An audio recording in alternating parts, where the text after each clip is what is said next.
up, misfits one and all, to tonight's Call Me Skeptical, Call Us Skeptical. Reasons for the Abrahamic God? Dun, dun, dun.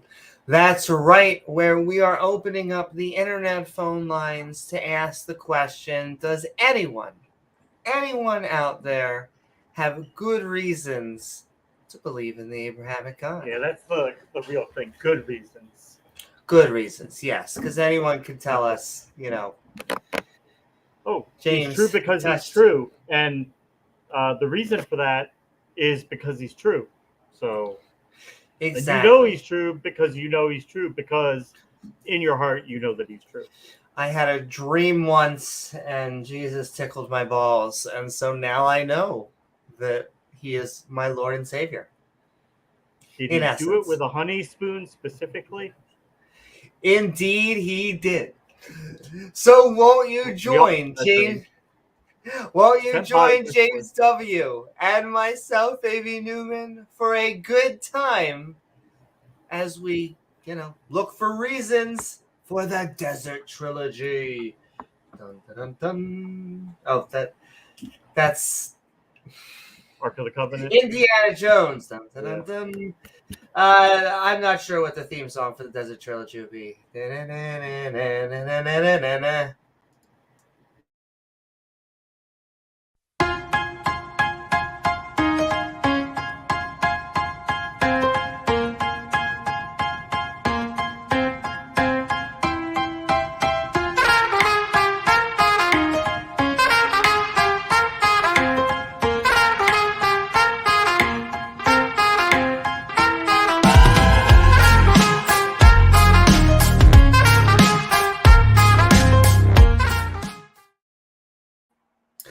Woo! What is up, skeptics, one and all? And we are sending a big old love out there to the sinister porpoise who would like to tell us that she had a nightmare about teaching a math class. I can understand that.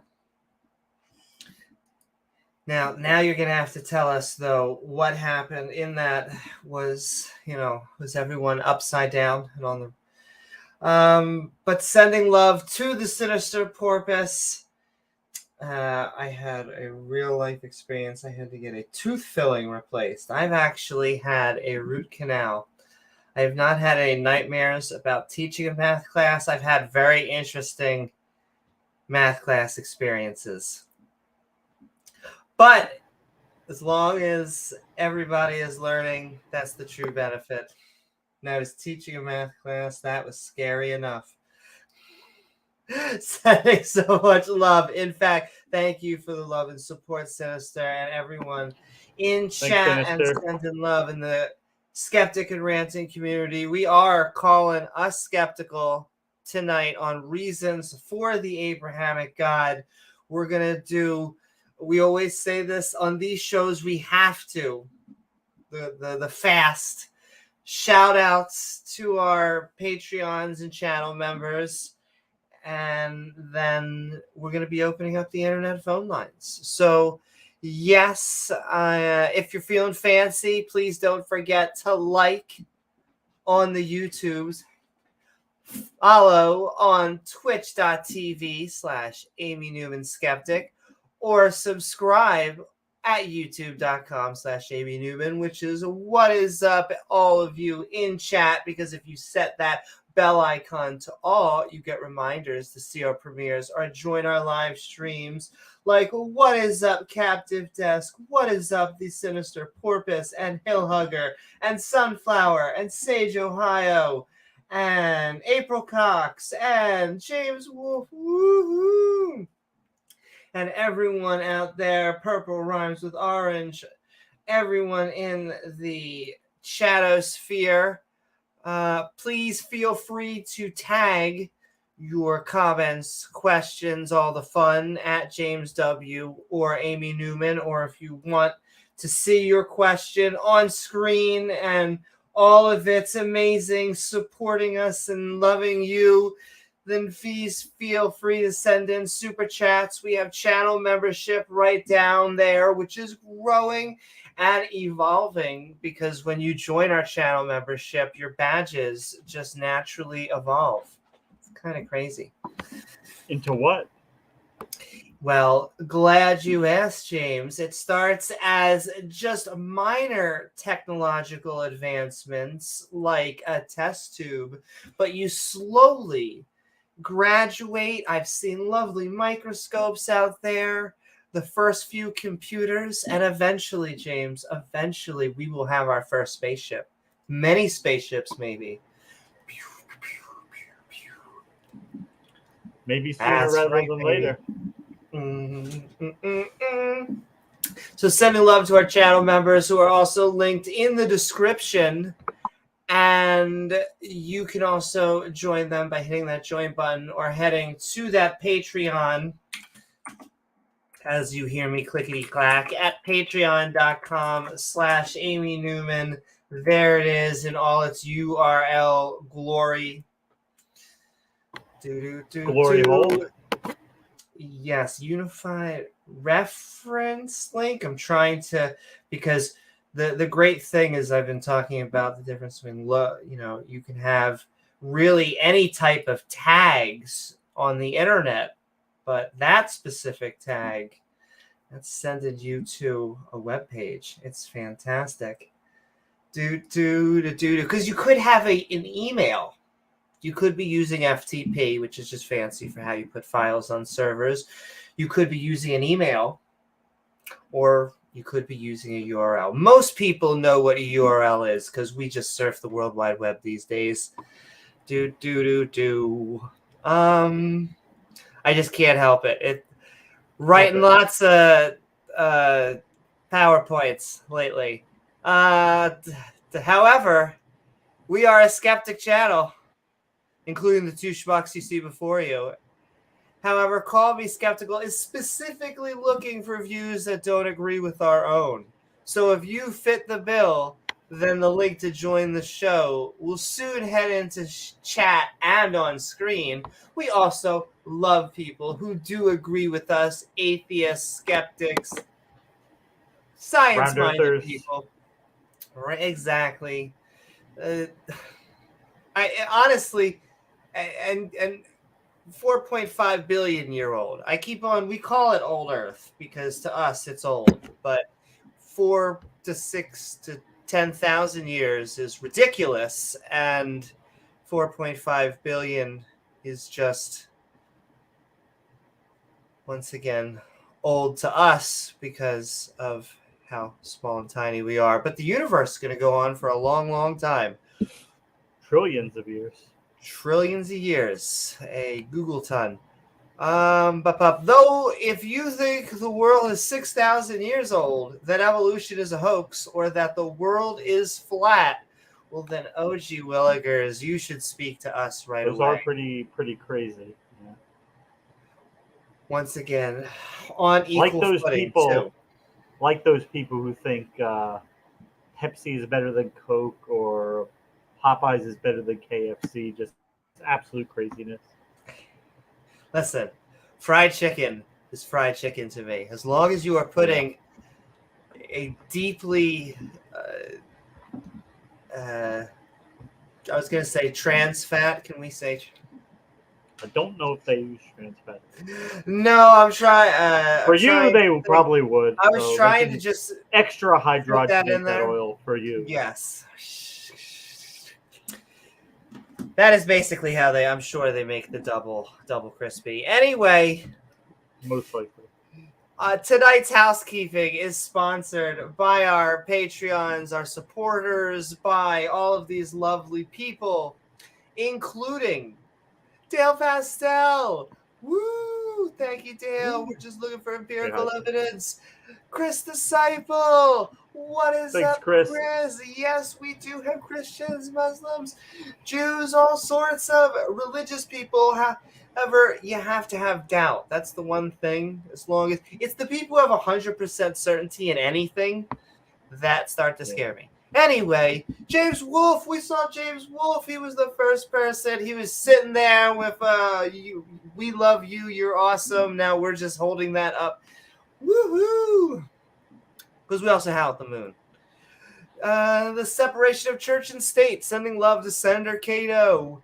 Woohoo! Because the Christians are going to be making their final push. It's, it Their may final not be push. just this election cycle. It may be the next few. I thought the next election cycle is kind of scary, though. But, the religious, I think, see the trajectory. Like, the pews are not filling up unless you tell them this, Scare people. Yeah, unless you scare them, you're going to hell or all sorts of other cult-like fun stuff. But James, they got to keep your children away from, once again, the scary transgenders trying to... Drag queens on every street corner. Yes. Reading stories. If we were to just take, just a gander at the Catholic Church or Muhammad or the age of Mary or the fact that they just try and recruit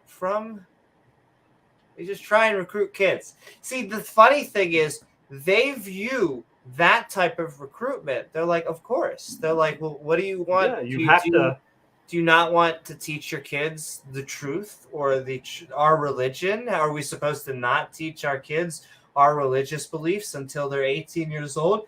Do you mean we're not supposed to push our ideology onto children?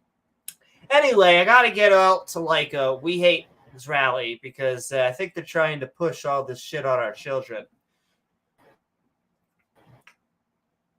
We hate equality. We hate equality. That word kind of triggers. There's a few words that trigger them. That is one of them. They try and, we get into the equity versus equality debate. That's what I always get from a lot of these people. And it's like, well, maybe we can't just have both. We can't just have equal outcomes and treat everyone equally, under the law. Also, they're so watered down. I love it. Their plan is to just kind of isolate us and not make us acceptable in society. The book says murder us. Like, it says downright kill us. But, yeah. Anyway, so we said we were going to do quick shout-outs. Here we go. Just can't help it. The past few months, past year, it's been...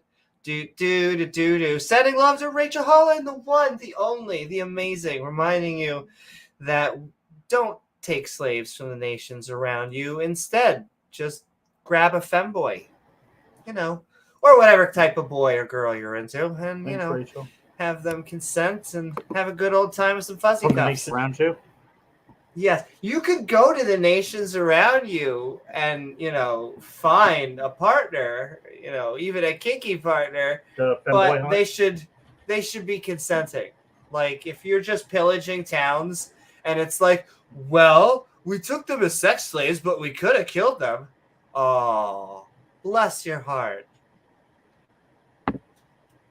Something about shaving women's heads. I don't know. Send them out to a shack to grieve for a month, and then you can marry them. Exactly. And then if they're bleeding, you need to just leave for a week. Thank you, Bible, from the science textbook. Anyway, thank you, Rachel. Thank you, davegar. Thank you, davegar, reminding us the world is round. The world is prospectively relatively old. It's my shtick. I should just say old. It's just our little community that, we deal with these people that try and make 10,000 years sound old. Funniest thing, Amy, wouldn't you know it, though, of all people, Kim Jong-un, the dictator of North Korea, is involved in the Globe Earth conspiracy. Did you know that? He is a part of it. Apparently everyone is. This diabetic North Korean dictator, he is involved in the conspiracy because he just launched an ICBM a couple days ago. And it had a camera on that ICBM. And that camera looked down, and you know what it saw, Amy? A round Earth. obvious globe propaganda. James, that was CGI.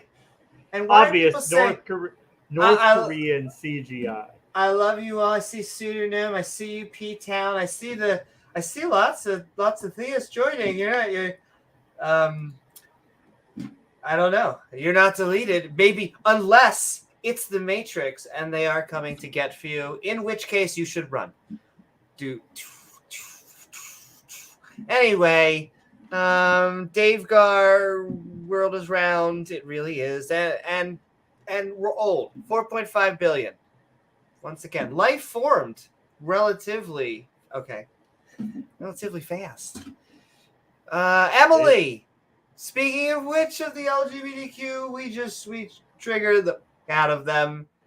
Our issues are over. They're going to create issues for us. They're going to create shit, James, that we are eventually going to need to undo. We're eventually, I'm sure. I don't know what it is, but it just pisses me off.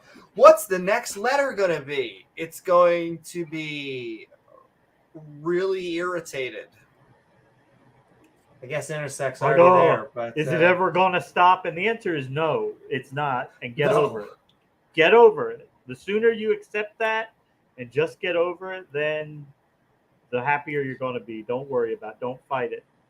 Yes. Yes, I understand your book says to, once again, murder us, but we are going to normalize it. And by normalize, it's not like a hoo-ha-ha-ha. I mean, like, yes, we're going to teach children to be nice to each other.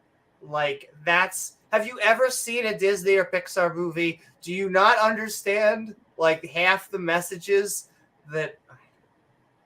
These people. Anyway... prop tier, the last three, and then we'll send it out, and we'll have people call us in. That's the one thing I think I've heard, one thing. Matt and others. Well, we don't go to churches. It's always incoming calls, not like outgoing. Right. But sending so much love to Ian Davenport, who reminds us that apologetics arguments are really bad. Really, really bad. They tend to be, yeah. Kalam, contingency, watchmaker, Pascal's. Pick whatever bad argument. Presupposition. Oh, my goodness. Like, and Ultimated is a special kind of thing. Because Ultimated, like, there's two different... I guess it's how you approach things. Because there is the Darth approach, which is just the word I used last time, I think, was deposition. It just feels like he's just interrogating you, and he's not going to... Like he's an attorney. Yes, and then... He asks the questions, you don't ask the questions. And then Ultimated will let you ask some questions, but, like, it's a struggle to pull the English sentences out of his English sentences. A lot of fallacies coming out of you tonight, Amy. A lot. Oh, James, you should see if there's one under the skirt. Anyway, sending so much see some love. Of the other stuff coming out of you. And sending so much love to Matt Deig, reminding us that we're looking for theories. Please call us in if you've ever said the phrase, it's just a theory. Well, I guess if you still just believe that, I guess.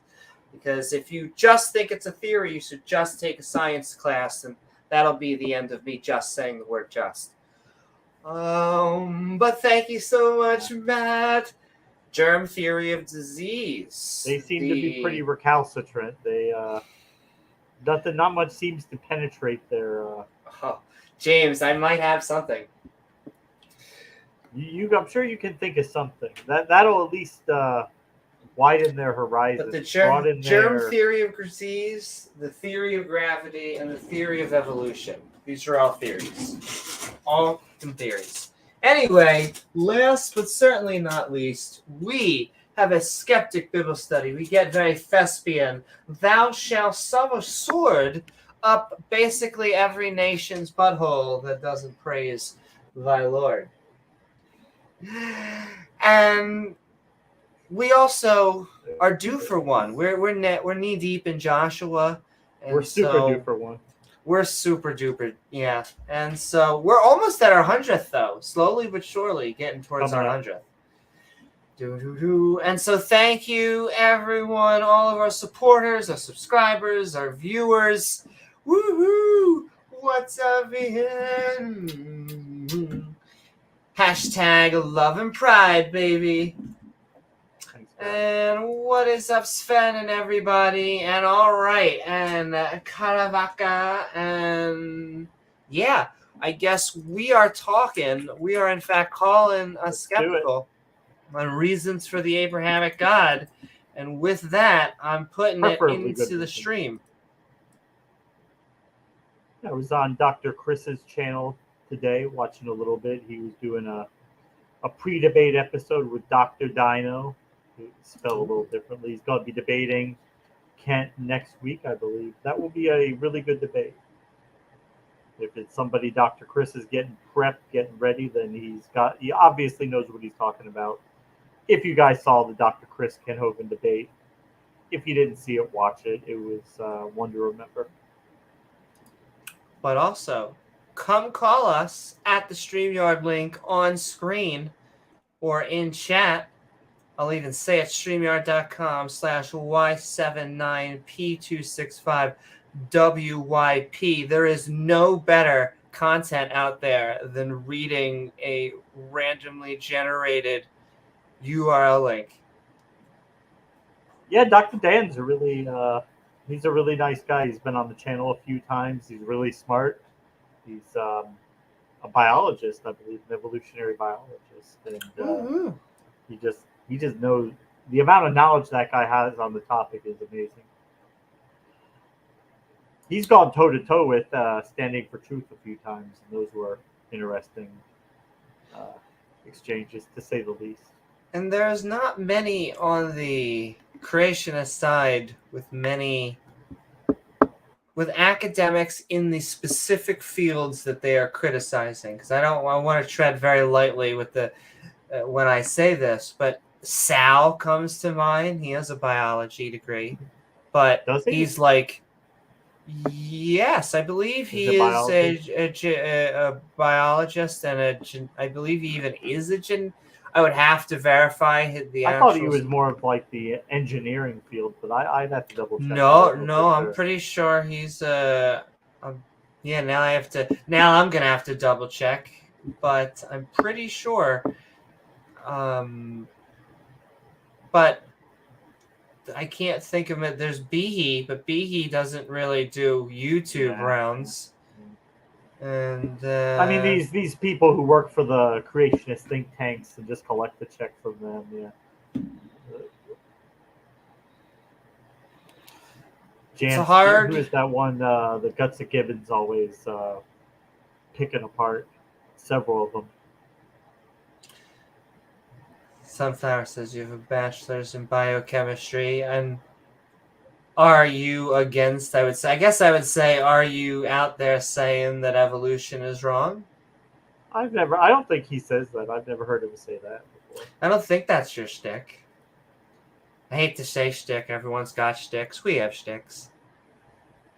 People come on and say you're the anti-religion people, but it's not a thing we hate the claim of. You have the shoe fits. Though we don't hate religious people.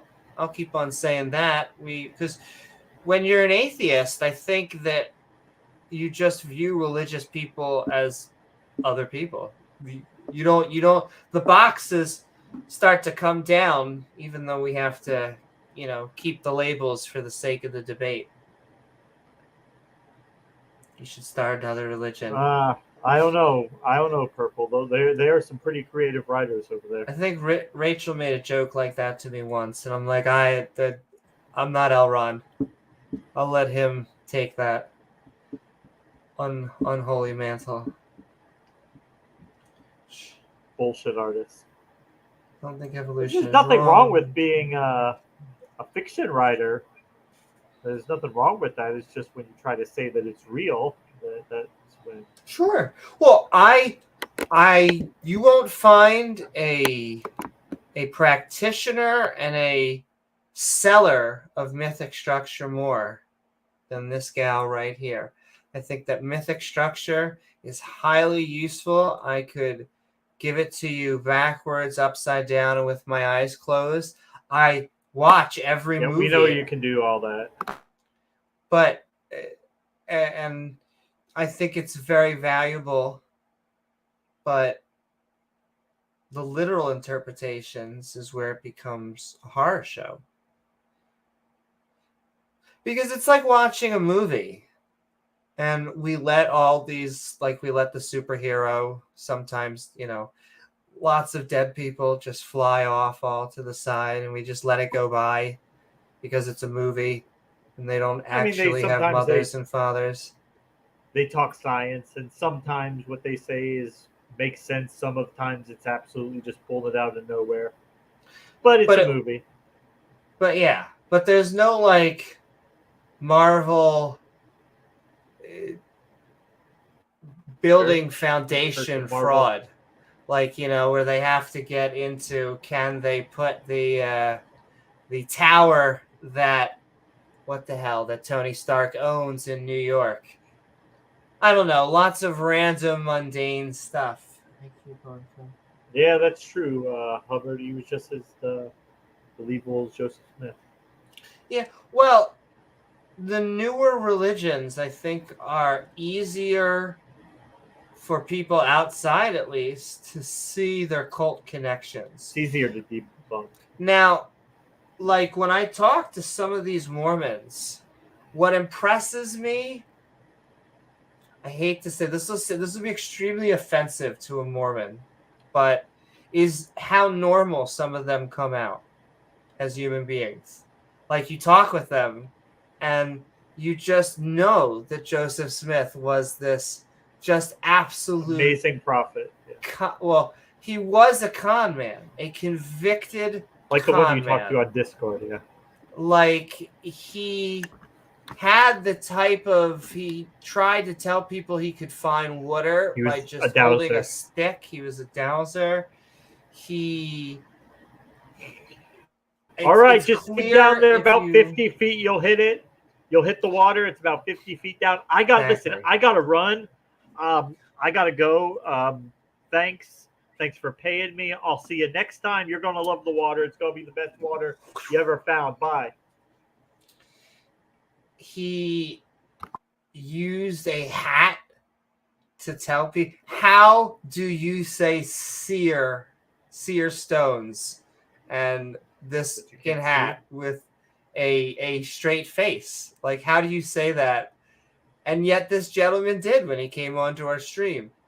And so it's just amazing how religion has this, the larger it gets, the more it's able to dilute itself, and the more people are able to just function, and it just becomes religion over here.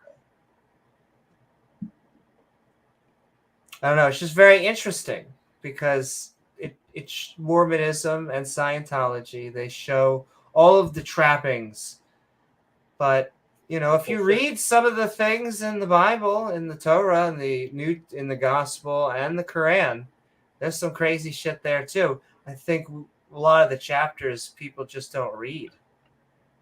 Well, I think the difference in that is maybe because they were written so long ago that people have adopted these like non-literal interpretations of them.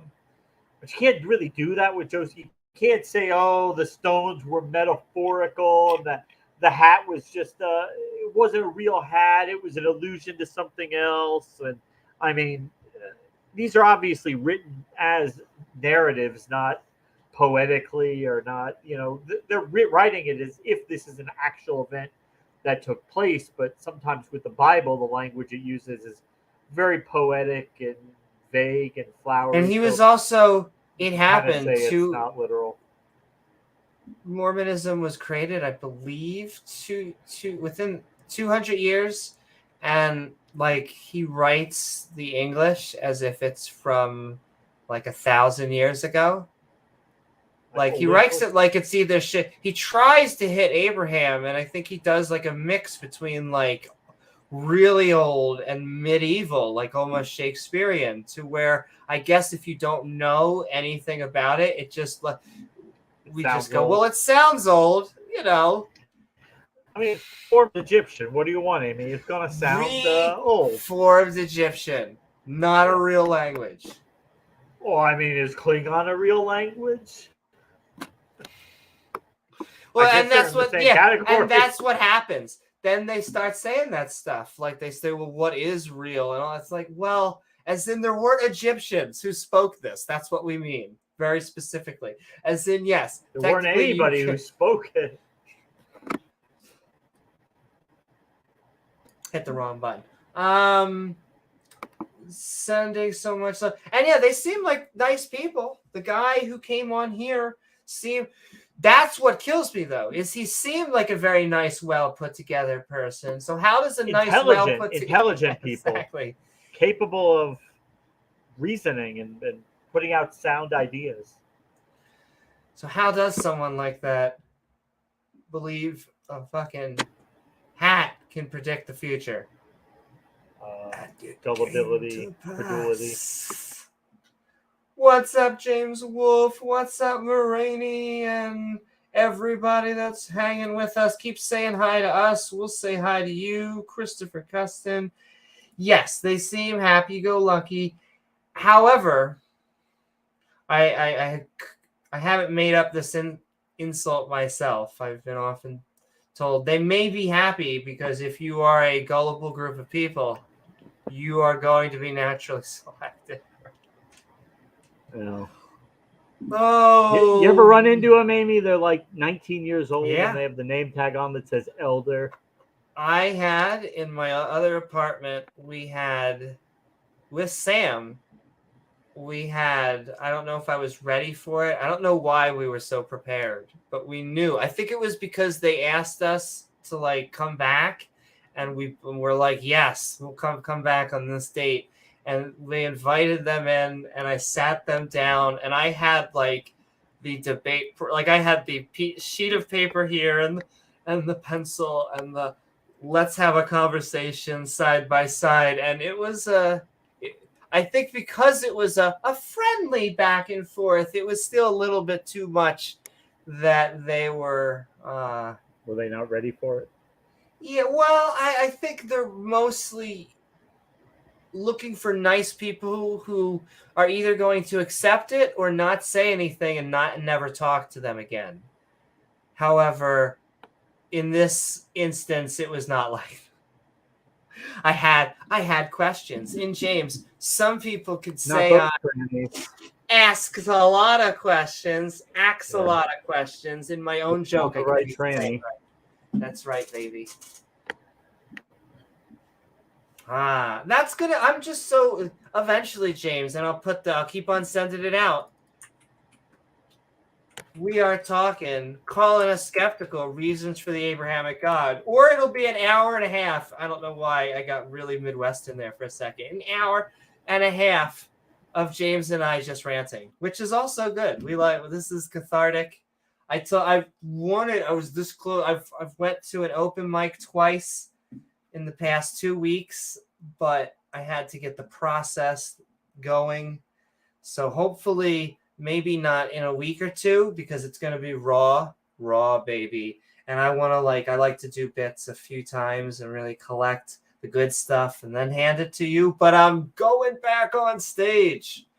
Oh my God. And James, it really doesn't. I could have bombed the whole time and I would have been happy. I really don't care. I just want to go back up there. And I think about it. I think, would I even go back on that cowgirl stage where, I could tell that they all hated me? Oh, James got summoned by Satan. Sometimes that happens. We sell timeshares in there of Gilbert Gottfried. And the answer is I would totally go back up there. Just try and work with different content. Maybe do less of my anti-God and try and find some way of connecting. You got to work with the crowds. Probably a lot of... Oh, Sunflower. I see Sunflower backstage. So in a second, I think we're about to head into our first call. What is up, Cerberus? What do we mean reasons? We mean good evidences, good arguments, Explanations. explanations. Excuses, Yeah. even. What you... Hello, Tinkle Tink. And all right, get on the cowboy stage. That's right. That's right. Won't be my first rodeo. It's the only time I think I ever remember truly bombing, because you have bad sets. There's a difference, and you don't know what bombing feels like until you bomb. And then you're like, because it's like a wave of like, we do not like you. It's very hard to explain. At the same time, I can kind of understand how Norm Macdonald kind of like revels in that a little bit, because I didn't have the ability to gain an audience back, because a lot of my skits, when you go up there, Jerry Seinfeld, he writes every single word. I don't know how much Carlin wrote on, but he monologued. Carlin monologues, and so I monologue. And yet I think the next few weeks I'm going to be just doing some improv and trying to learn how to do some crowd work. Cold reading the crowd on this. Cold reading, yes. Well, I'm gonna come up there with some subjects, because in my comedy classes, in my improv, they'd give you a few subjects, and then you'd have to talk about those subjects. And I think that's what I'm gonna do, because if you go up there with nothing, it's a little bit too hard. If you go up there with a few subjects, you can rant about, you can talk with that, and maybe I'll be able to look at the crowd, talk with them, ask them shit, and interact. But enough of us ranting. Let's get our first call on. How do you? Well, I'll answer that. I will say, because I see a tag. And tag me, baby. How do you deal with a heckler? I will say the best way that you can deal with a heckler is to just be confident and go with it, and will either knock them down if they are being mean, or you try and roll with something that they're saying and make it into, you can self-deprecate yourself, and then often try and get it back onto them. It depends on the heckle, if they're just really drunk, or if there's really someone that's angry about something. But haven't gotten too badly heckled. So we'll find, because I just need to get back up there. I took a break the past few months because I couldn't be, the whole craziness of the world. But the world's gone back. So, all right. We are calling us skeptical. Never give the heckler a mic. That's true. As long as you have control of the mic, you're going to win, most likely. Calling us skeptical, reasons for the Abrahamic God, and we got Sunflower. Let's do it as our first call.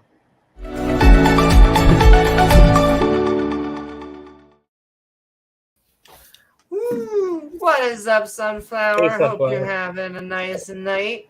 And we're talking about reasons for the Abrahamic God. What are your thoughts about that, or anything we've been talking about?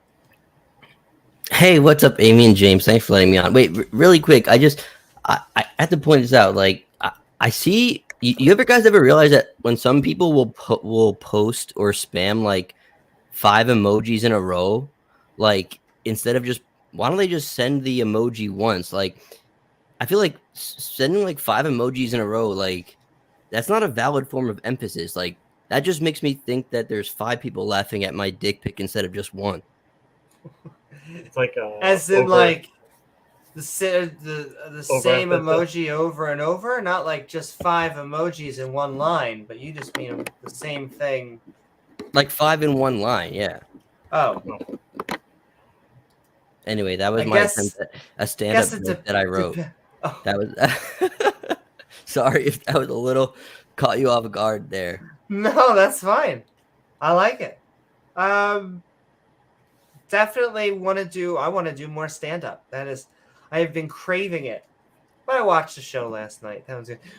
But yeah, how are you, Sunflower? And do you have any thoughts about the subject?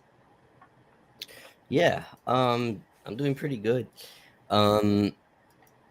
Yeah, I used to do open mics, but I would do music, but the community I was in, it would be like sort of 50-50 stand up would come to the open mic and music, and then I was like, I'm gonna try to write some jokes. Anyway, Oh, I know that feel because one place I called, they're like, yeah, this week's music, next week's comedy. After that, it's music, then it's comedy. I'm like, okay. yeah, the one I would just You do singing, so I maybe you can know, listen. and I'm about to be taking piano lessons, and so I may try and Oh my go gosh. up on those. Another thing, you gotta be doing lessons and classes till you die. James, it's good to pair. All my singing teachers, they did piano, and so.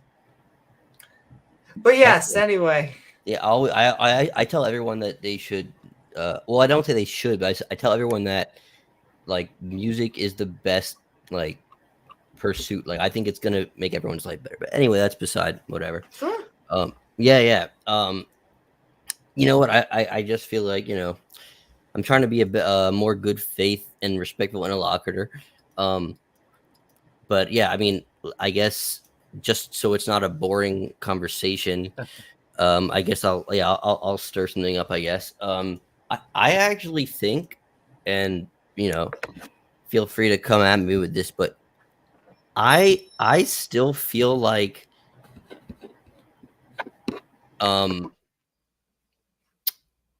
I think there's a discrepancy. This isn't going to go quite into the Abrahamic God, but okay. So for the Abrahamic God specifically, I think there's something to be said about the fact that Christianity has two unique things about it.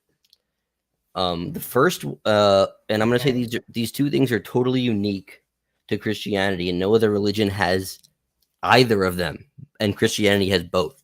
And these two things are the figure of Christ was like the epitome of a pariah at the time. He was so unpopular and considered such a heretic, and considered basically to be such in violation of the beliefs of the time that he was of course killed. Or so it's like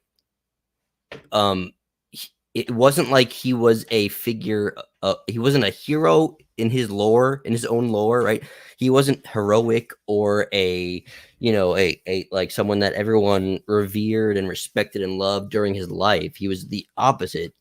So I take that fact, and then I take the fact that Christianity is it's the most commonly believed religion in the world. So combining those two things, I find it particularly compelling that this person was special in a way.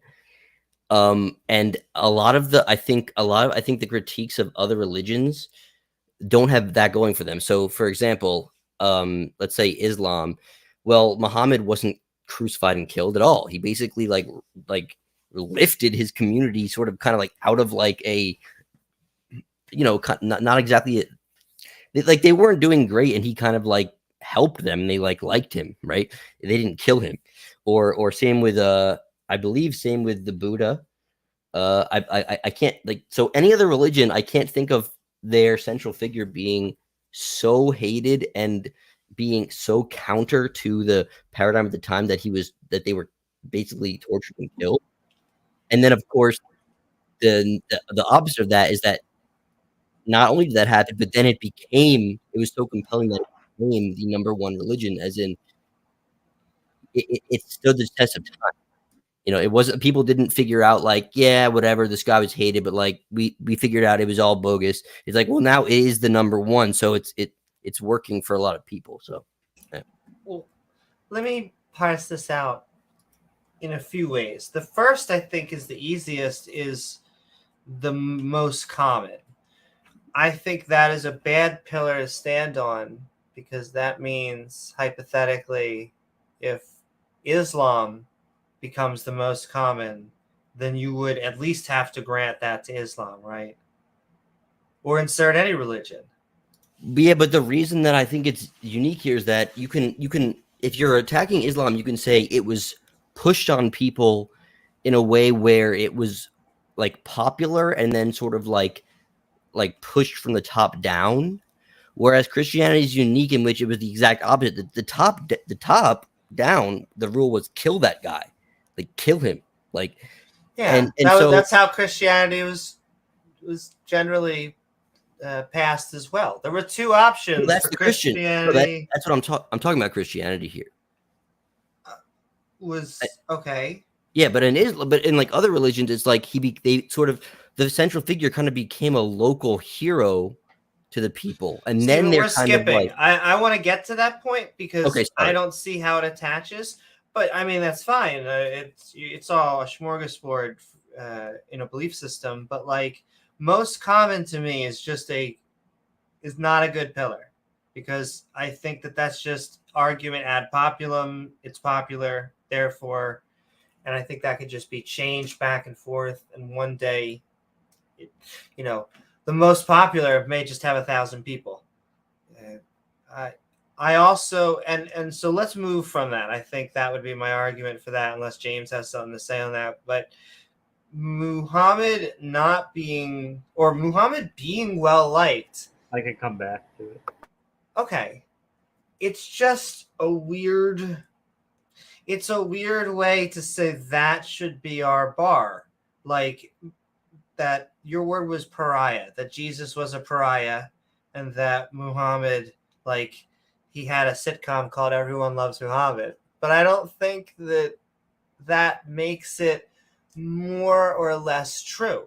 My example, actually, my counter would be someone like Plato, who was put on trial and for how much he pissed off other people. And he basically, that is where we got the gadfly. His argument was like, my job is to ask people questions and, upset the common thinking of the day so people can actually think outside the box. And he pissed off a lot of people. You could say Jesus did that, but I don't think it, just like Plato, makes him any more or less a prophet. And I wouldn't match it with the most common, because I view both of those as not good pillars. So I would totally agree that the most common means nothing in most cases, because if you can look at historical context and see that something was pushed from the top down, then it wasn't. You can't say that any people were compelled by this. You can just say, okay, well, they were basically told that you believe it or die. In a way, it would like, it won't be like saying like, oh, well, Islam does that too. The only people who don't do that are the Jews, and that's just because they think they're the chosen people. It's an arrogant reason why they're not going out there and doing it. So, well, wait, I'm saying the origins of Christianity, though. Here, that's what I'm saying is at the inception of it, it was no one was pushing it on people, right? Like which religion? Like Christianity, like so let's go back to like Christ is killed. Let's go back to like that day. Who is now at that moment saying like, and by the way, if you don't believe that this was the Messiah, we're gonna kill you. Like that was not the paradigm at the time, right? That's why they killed him. They were not. Yes. Okay. Right. So that's what I'm saying is that it's like it wasn't. People weren't at the inception of Christianity. It wasn't compulsion. It was basically people, because they were so small. So you're saying they could not force it on people at the beginning. Yeah, right. I'm saying people were so compelled by what happened that they did a 180 and oftentimes were killed for their beliefs. Whereas in other cases in history, you basically see a person become a local legend or hero and then sort of turned into like, you believe this or die, because like the monarch or the powers like accepted them. Not only did they not want to kill them and crucify them, they just said like, oh, this person is good, we like them, so let's make them like our figure and our why religion. Is this a reason for believing that Jesus is our Lord and Savior and that the Abrahamic God is true.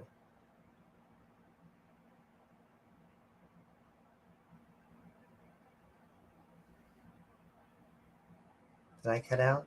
Did the internet die? My stream froze. I don't know if that was. Now you're back. Okay. Sorry about that. I think I heard your question. Why is this a reason for believing that Well, Jesus is... it seems like you're trying to say these are reasons why I separate out the Christian religion from Islam. However, to an atheist, that always just seems like you're saying, well, this religion sucks and this. The Muslims try and do that with the Christians. They always come in and they're like, well, of course, Christianity isn't true. So let's talk about Judaism and Islam.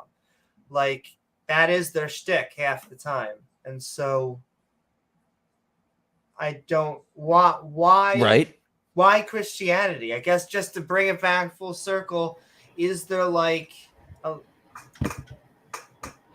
because I think those two things are not a good foundation for why you should believe that Jesus Christ died, resurrected, should be a Lord and Savior, and that we should now believe in the one omnipotent, omnipresent God of the universe.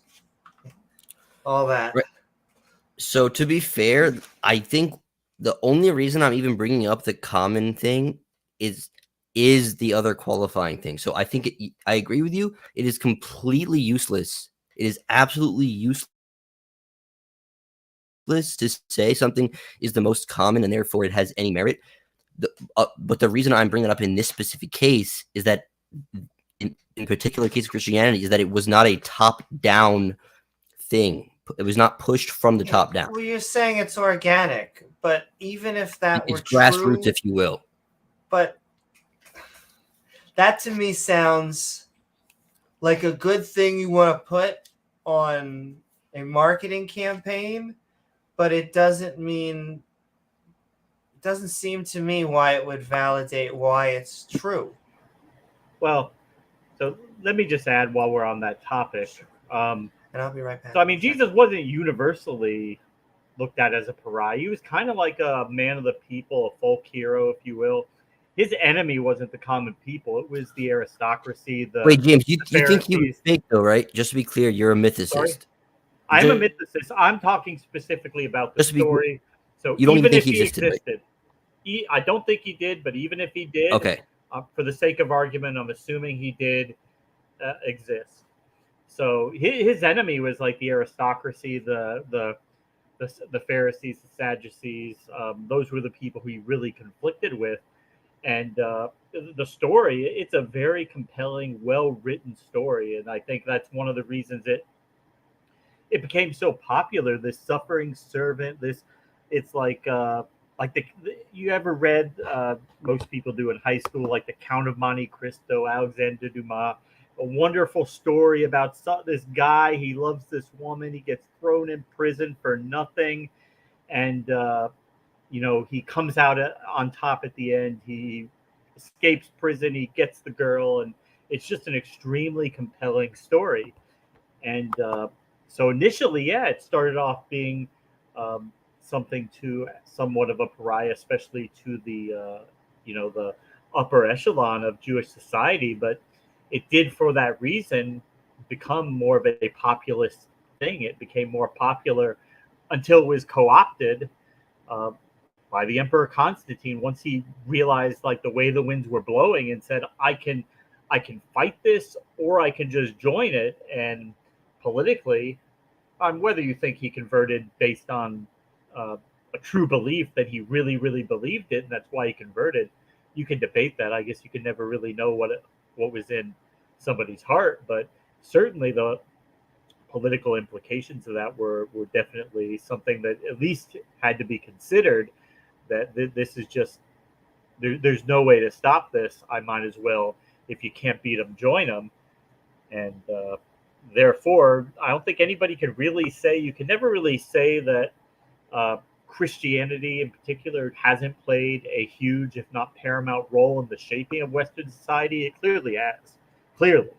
so much of our society is based on Christianity, based on people who believed this story was true, believed it with all their heart and conviction, thought it was true, and they acted accordingly for a long time. So I don't think you can completely divorce that narrative from our history, but I think that's a far cry from being able to say that it's actual literal history, more so than just a very compelling story that people really believed, you know? Okay, well, I will point one thing out, and that's that if you look at Muhammad and the account of his own life, right? Again, the vast majority of Muslims just concede that he took Aisha as a wife when I think when Right. she was 7 and consummated the marriage when she was 9. And you take other facts and sort of like war efforts, they might not say war, but it was like retaliation against like other aggression. And you take all these things and it's like, well, okay, people had 600 more years to sort of bake in virtue into their figure. And I think that it's even more telling that now when you look at the life of Jesus as it's reported, it wasn't even necessarily considered sinful to take a, I guess, child bride at the time, or No, like it you're wasn't. looking at a guy that just didn't have any bride or any kids, a guy who turned the other cheek. Like there's aspects that it almost seems like were so ahead of their time. Like how could they have described aspects of Jesus that even currently to this day are immune to criticism in terms of him having committed immoral acts as an individual? Like it almost seems like if you try to cook someone up 2,000 years ago, you're inevitably going to accidentally say like, oh, and he was so great. And like, you know, he was so great. He had this beautiful 9-year-old wife. You know, it's like you're going to make at least one mistake about the record of his life. And it seems like when you look into the account of this guy, Jesus, he really didn't ever do anything evil or wrong. What, It's like, how did they get that so right? I would say that there are people who do look at the life of Jesus who do find objectionable things, whether you believe them or not, whether you think they're legitimate gripes or not, is that's up to you. But there are people who do look at some of the things he did and said and find fault with him. I guess I would say Do you have an example? Not off the top of my head. I do. Because the Bible doesn't really go into a whole bunch of Jesus's life. It kind of goes and the hits until he's like 30. And so I can tell you that he definitely cursed at someone, that if he was sexually active at any time, that he either touched himself or had sexual relationships with another person. And wait, what was that? If he was? Are you saying he yeah, was? maybe he was asexual. So there is the possibility that he truly didn't have sex with Isn't that the anyone. mainstream account? That like, what is the mainstream account that he had sex with anyone? Oh, it's not in the Bible, but he's a human. And so if he's a human, these are things that we can assume. Well, wait a second. You can't just say like, okay, the record we have of this guy, there's no indication that they had sex, but we know he was a human, so therefore he probably had sex. Like, come on, that's a little ridiculous, no? So you don't think that he ever cursed? You don't think that he ever masturbated? Well, I have no reason to believe that he ever masturbated. How could you ever? Why would you ever think that he did that? I don't get that. He's human. He's a human being. What? He's a guy. But that can't be a serious argument, right? You can't actually think he's perfect, right? Like you think that's not like an actual you don't actually think that there's a perfect human that didn't do anything bad ever. Well, I do, because I believe I'm a Christian, so I do believe that. And I like. Do you have an argument for that? Well, wait a second. Okay, look. We gotta see what's going on here, because I believe he was. So you can say, oh, you're believing in BS. It's not real. Why do you believe he was a perfect human? Okay, but hold on. Like, whether or not if you think I'm just full of it and I have no reason to, that's fine. But the point is, I do believe in that. But to say that person, write a book that says that he was perfect, that you can then claim he was perfect. Amy, you're saying that every single human that's ever existed probably masturbated because they were human. Yeah, well, either I masturbated, mean, have sex, has cursed at another person. well, That's that's just not true. That's not even remotely reasonable. Like, there's definitely people that just didn't ever have sex or masturbate, even those that aren't Jesus. sure they are. Yeah, I know asexuals that have. I've dated Well, even asexuals that people, you had don't no. even have to be asexual. Like, they could just not do it. What do you mean? So once again, you're saying that they never cursed. They No, I never. didn't say never curse, but I'm stuck on the masturbation and sex thing. Like, Sure. how could you say that someone necessarily did that because they were I didn't human? say necessarily. I said most likely. Most likely, Jesus masturbated. But I know that you like, view that as a blasphemous it's just statement. weird. I've never. It's very weird to me. Sure. Like, It's I, kind of weird that you're saying that he's a 30-something-year-old man that never had sex and never masturbated. given the current state of incels, I don't think it's that even weird. You think the incels don't masturbate? Hey, no, what's no fap? I don't know. Maybe, or I guess they technically had to, and then decide to refrain from it for no fap to be a thing. Fair enough. But I just think there's probably people in history that just didn't like. Even if you say like, oh, they were scared by, like, they were told it was sinful and they were too scared to do it. Maybe, but like, there's definitely people that just didn't do it. Like, in the billions of people that have existed. Sure, but there was no one perfect. My pointing out that he was human and therefore he did something that some of us would review as a flaw, because I don't find someone who masturbates or has sex or curses to be bad. And so I wouldn't view that as a imperfection, but Christianity views it as an imperfection. Well, That's why I'm bringing it up. But I the mean, they weird look thing, at it that Jesus was the only human who was ever God. So, the way right? they look at it, none of that applies to him because he's also God. So even though he was fully man, he's also fully God. He could do whatever he wanted. He didn't Well, have right. to. But even if you don't have that stance, Sure. you can be an atheist and you can accept. There's definitely been some people that were, even if they weren't asexual, they never masturbated or had sex in their life. That's So, certainly true of some people. so you Like, pointed out things But I that don't think you're understanding the entire larger claim. Is not that no one has not masturbated. It's that most people out there have either masturbated, cursed, they've taken the Lord's name in vain, they said something mean to their parents, they've said something mean to someone else. There is no perfect human being out there because we are human. yeah, well, that's what Christianity teaches. It teaches that we're essentially, because of, look, I'm just based even an internal critique, right? The whole idea is that Eve, whatever, ate from the apple. Now we're like in a sinful state. We have to repent. I mean, you would expect humans that aren't God, Jesus, to sin. That's kind of consistent with Christianity, to be fair. You can't like so regard, like, I don't know. I understand why they call him perfect. I understand why he needs to be portrayed as that in Christianity. I don't think it's true, and thus we should talk Right. about that element.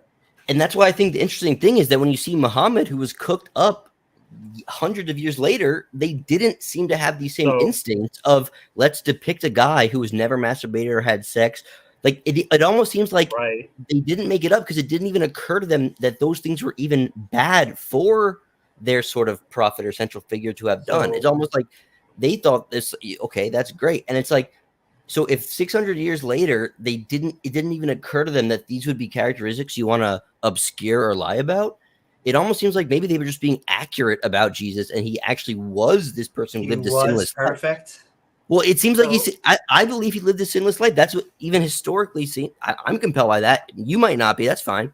But I personally, I would also like to know historical documents that would back up the vast majority of the claims that the Bible says. I think that, there's a good possibility Jesus lived. I don't think any of the miracle claims or the way that they described him is accurate. However, I will say, send in love. We do I have been trying to have get into it for a Ember minute and now. Sinister Porpoise backstage, but they agree with us, and so we are going to go for like a good 15 more minutes with Sunflower before we get them on, but then we will be getting them on. But James, you said you've been trying to get in, so I'm sending it right back to you. So I would just say, from my perspective, maybe that's one reason. So nobody disputes the fact that Muhammad was a real person, right? And so you're pointing out these aspects I've of heard his some life. people. Well, I mean, I certainly don't know of any serious person who thinks that, but maybe you think there's no serious person who doubts Jesus existed. But well, David Wood debated at least one serious person on like a stage that really was making that claim. But go, I don't mean to interrupt. Be that as it may.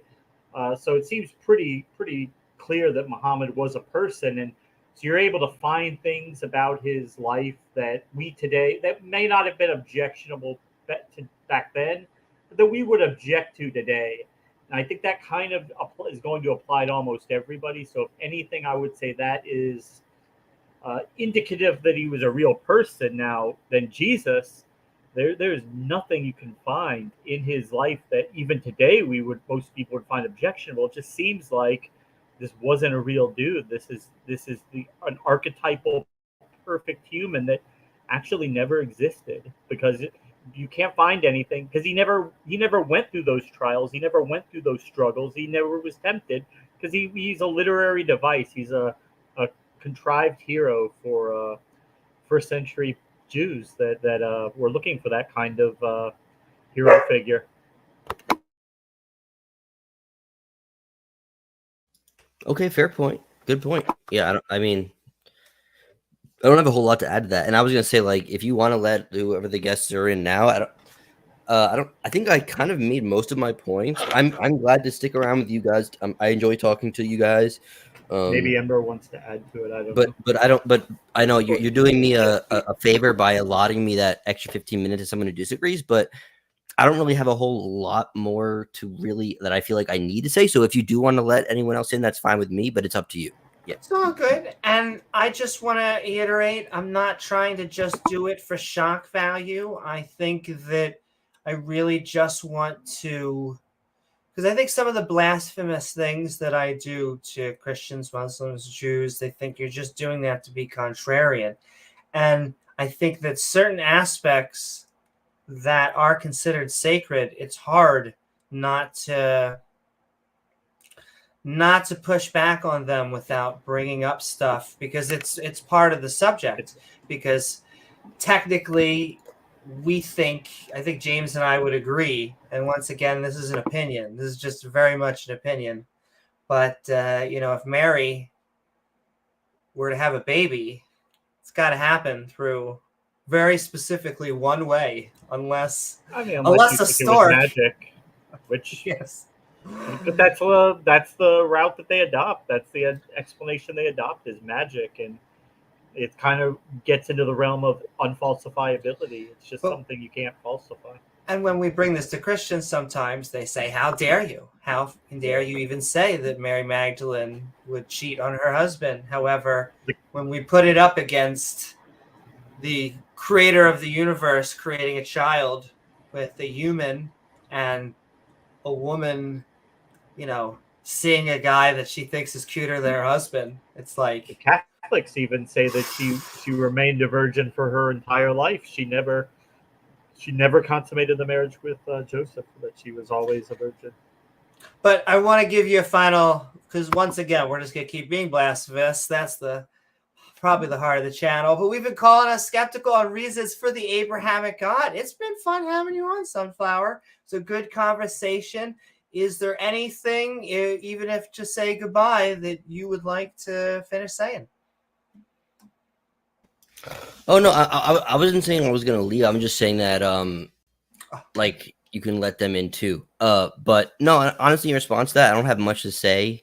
I don't have a particularly strong position on that in terms of the like virginity of Mary thing. Yeah, but I would just say I'll just quickly say thank you for allowing me to come back on your channel. I definitely have been just very rude and nasty in the past. I don't want to like make this my whole like, oh, it's my soapbox, but I just do want to really quick say like I am sorry about that, and I have worked on that, and I'm really from now or whatever else in the future, I'm prepared to have a good faith discussion and try to not be as nasty as I have been. I've said that before, but that's all I wanted to say. The struggle goes on. It's not like either of us are going to wake up tomorrow and just be wonderful, perfect people after that. We're still going to have our flaws, and it's an ongoing struggle. And yeah, all we can do is try to be better.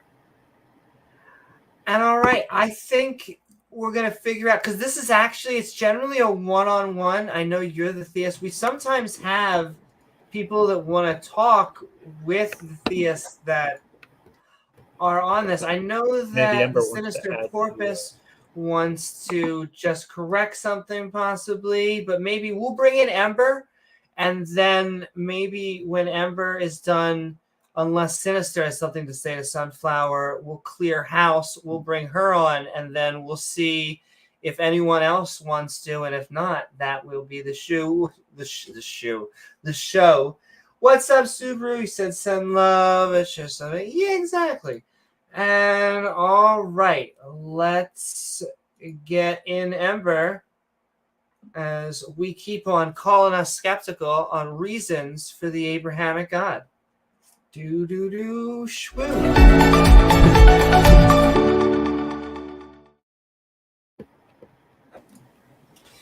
Somehow, you actually have to click the buttons. Buttons. Hello. But Ember, we are calling us skeptical on reasons for the Abrahamic God. We are having fun, and what are your thoughts about the topic or anything to talk about tonight? Oh, well, topic itself, I'm still not convinced, of course. Although I'm still looking for evidence. If anybody finds any, let me know. But, yeah, I just said a couple of things. Yeah, right?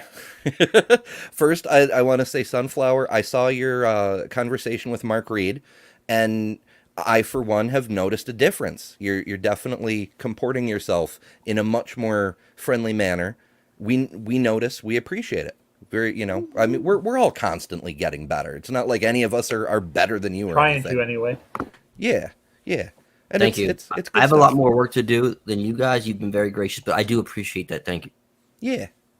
And then on the subject of Jesus's lack of sins, I wanted to bring up that the apocryphal texts notwithstanding, which tell very different stories of Jesus, but they got cut out of canon during the editing process. In just the books that we have left, Jesus was found guilty of several sins. For example, violating the Sabbath by doing healings, threatening to destroy the Jewish temple, practicing sorcery, things like this. The holy people at the time, the Jewish court, who, according to Scripture, were given their authority by God himself, found him guilty of all these offenses. That's what led him to eventually go before Pilate and be sentenced to death, right? Oh, absolutely. What I was saying is, like, by today's moral standards, when we look at figures like Muhammad and we see that he married Aisha at 7 and consummated at 9, like, the point, what I'm trying to say is that if you're trying to sort of like cook up this figure that's supposed to be so perfect, I'm saying it probably didn't even occur to people at the time of Muhammad that marrying a 7-year-old and having sex with her at 9 could ever be conceived of as bad. It was probably so normal in their culture that they didn't have the foresight to even try to lie about it or cover it up or make it up. It would be the same as, like, to them, it may have been like, okay, and he had, blonde hair and blue eyes, and he had sex with a 9-year-old. Like, so what I was trying to demonstrate is that by today's moral standards, when we look at Jesus's life, yeah, of course, at the time they were considered sins, but we don't look back on Jesus and say, like, oh yeah, like, and by the way, he had a child bride and he killed people and, like, whatever. It almost seems like his actions, as they're described, had an almost way like what's the word, it's hard to persecute him by today's moral standard besides just saying he did things that were like technically illegal at the time. Like you could say like, oh, the civil rights movement, maybe like okay, Rosa Parks like did something, it's like illegal, but we consider like, okay, that was heroic because it was technically illegal, but we see certain times lawbreakers are actually doing the righteous thing. So that's what I'm saying is like there's no single act where you would unanimously say like, oh, we're cutting Jesus some slack because at the time they didn't consider that a bad thing. The same way we do or Muslims do for Muhammad with the whole having sex with a 9-year-old. That's kind of the point I was making. Like saying he had legal guilt, but not moral guilt, maybe. Yeah, Morally, and that's a solid point. They kind of do go in opposite directions, especially when you contrast them, because, I mean, some of the shit Muhammad did at the time was definitely sinful, and he only got away with it because he was the prophet, like, leading armies to take over the holy city and whatnot. And as for Jesus's stuff, I would say he definitely committed what we would consider sins today, like when he got wrathful in the temple and started flipping tables and whatnot. However, I mean, flipping tables. They're not even on the same level of comparison. If the civil rights movement, if Rosa Parks doesn't get off the back of the bus, that's not sinful. That's defiant, but the law was unjust in the first place, right? Yeah, and that's where I'm with Jesus on this one. I think banking and money lenders and whatever, they have always been a parasite on society, and the inner anarchist in me very much approves of that table flipping. But we're not talking about mortal law, but the sins that are laid down, and wrath is one of those. Oh, I'm not talking about that though, personally. Yeah, I'm just talking about like from today's moral. Like I'm saying he's okay. That's the word I was looking for. He's unassailable by today's moral standards because it's very easy to accept people that did things that were on the books illegal, like the civil rights movement and all the protests, whatever. And we actually look at that as heroic, right? We don't just say like, well, no, hey, Rosa Parks, like I guess it was cool. Yeah, it's cool that she didn't get up and all, but it was illegal. So, like, no, let's condemn, like Harriet Tubman. Like, it's cool that she did that, but it was technically illegal. So, no, I'm sorry, we got to condemn her. Like, no, we celebrate these people as heroes because they did the right thing as a defiant act against, what was unacceptable or corrupt law at the time. I have no problem with that. Yeah, absolutely. Martin Luther King is virtually an American saint. He has his own holiday, and yet one of his most famous works, the letters from Birmingham jail. Completely agree with you 100%. He is among the best people that have ever lived. God bless him. And racism is one of the worst evils perpetrated in the world today. And yeah, I agree with you. Yeah, alrighty. Okay, I think that's pretty much it for me. So we made the whole panel agree. Consensus. That never happens. Feed the racist to alligators, yay! It's a good plan. Yeah. James, I think in Minecraft we can't do that. Oh, anyway, you can make an alligator pit and throw them all in there. There's definitely alligators, and you can make moats. I'm trying to think if you can make alligator moats. Anyway, when you got the video. But with that, I think I'm going to, in either order that you would like, we have been calling us skeptical on reasons for the Abrahamic God, Ember and Sunflower. If each one of you would like, we'll go in opposite directions since Ember and then Sunflower, if you wouldn't mind having. Waiting. I was gonna say I can dip out because Sinister wanted to do something. Yes, it's going to go back to 1v. Well, see, it's a call-in show. We can't actually even go into 5 if we wanted another guest, but we like having Ember before. And then we can maybe bring Sinister in. Yes, but what we have found is that some guests interest a lot of our community, and so what happens is they're like, hey, I want to talk. Don't get them out. I want to talk with this person. And we have found now this lovely boat fits for. And so, it was lovely having you on, Ember. We have been calling us skeptical on reasons for the Abrahamic God, but where can people find you, and what are your final thoughts?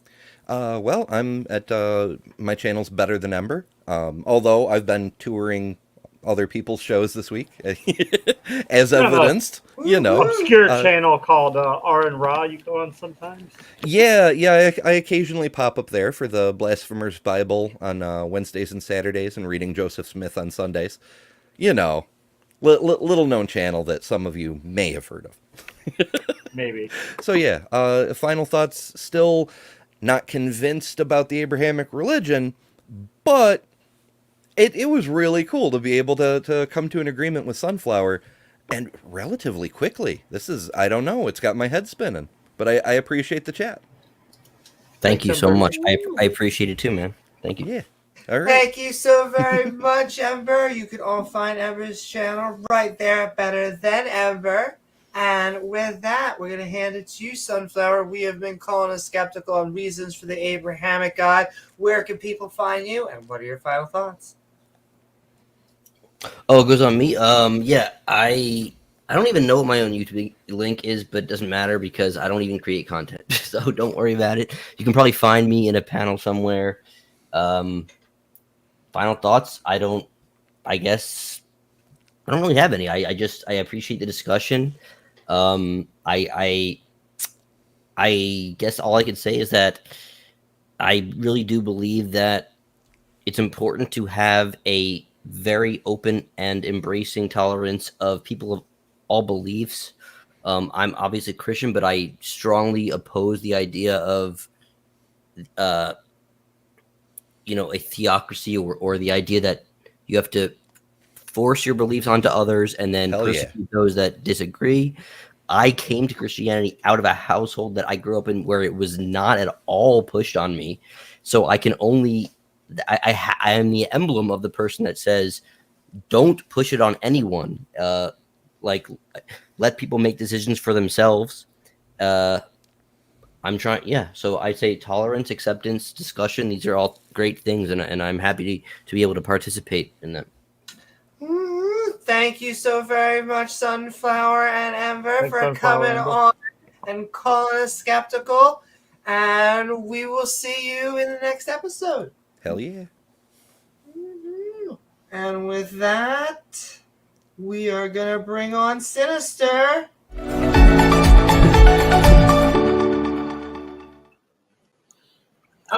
Woo! I cannot believe I pressed those buttons that fast. I think that Gizmo is finally starting to trade me. And Athena's in the background. All right. And all right. The Sinister Porpoise, welcome on. We are calling us skeptical on reasons for the Abrahamic God. But you wanted to possibly correct something that I had said. Being a former Mormon, the seer stones is something a lot of Mormons former Mormon. I don't know. Someone told me that joke before. I did not make that up.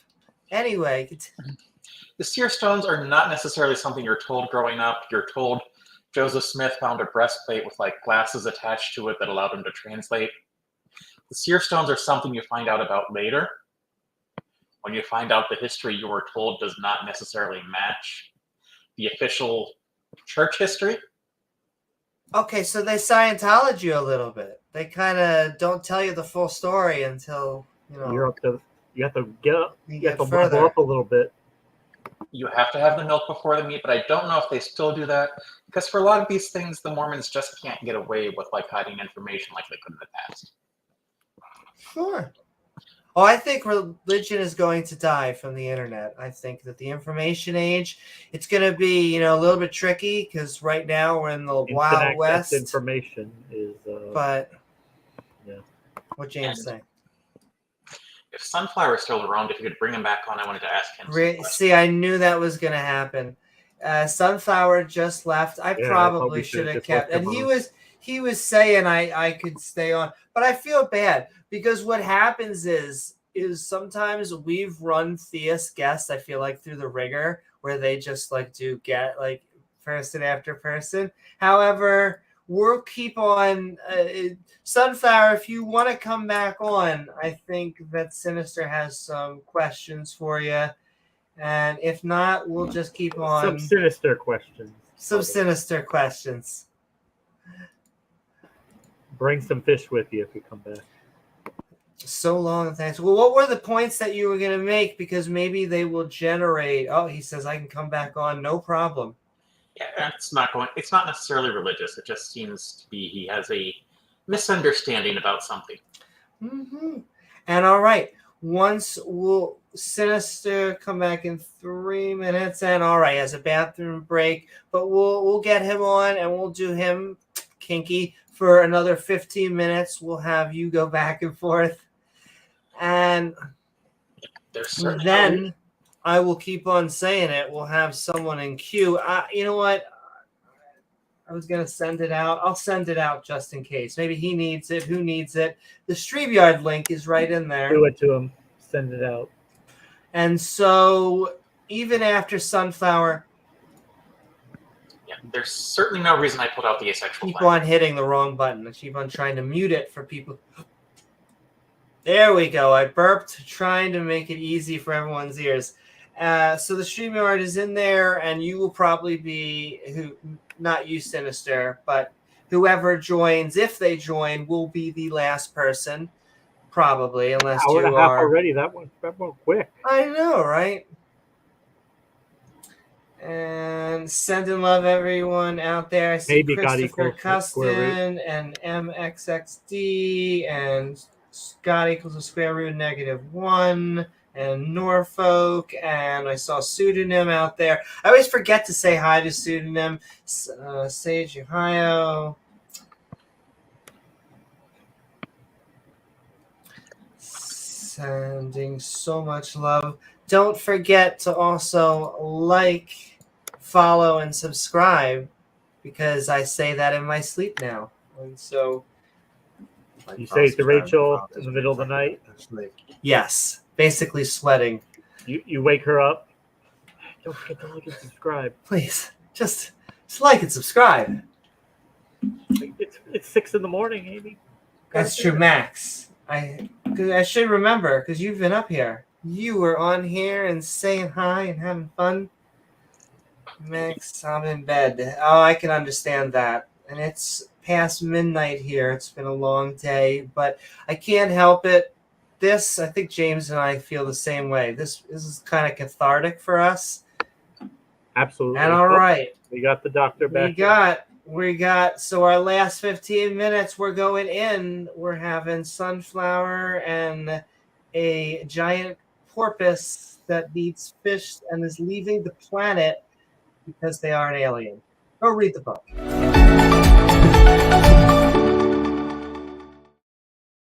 Hey, we tried to let you know the Earth was about to be destroyed by a hyperspace bypass. It's true. Hey, what's up? What's up, Sunflower? Yeah. Welcome back. We are calling us skeptical on reasons for the Abrahamic God.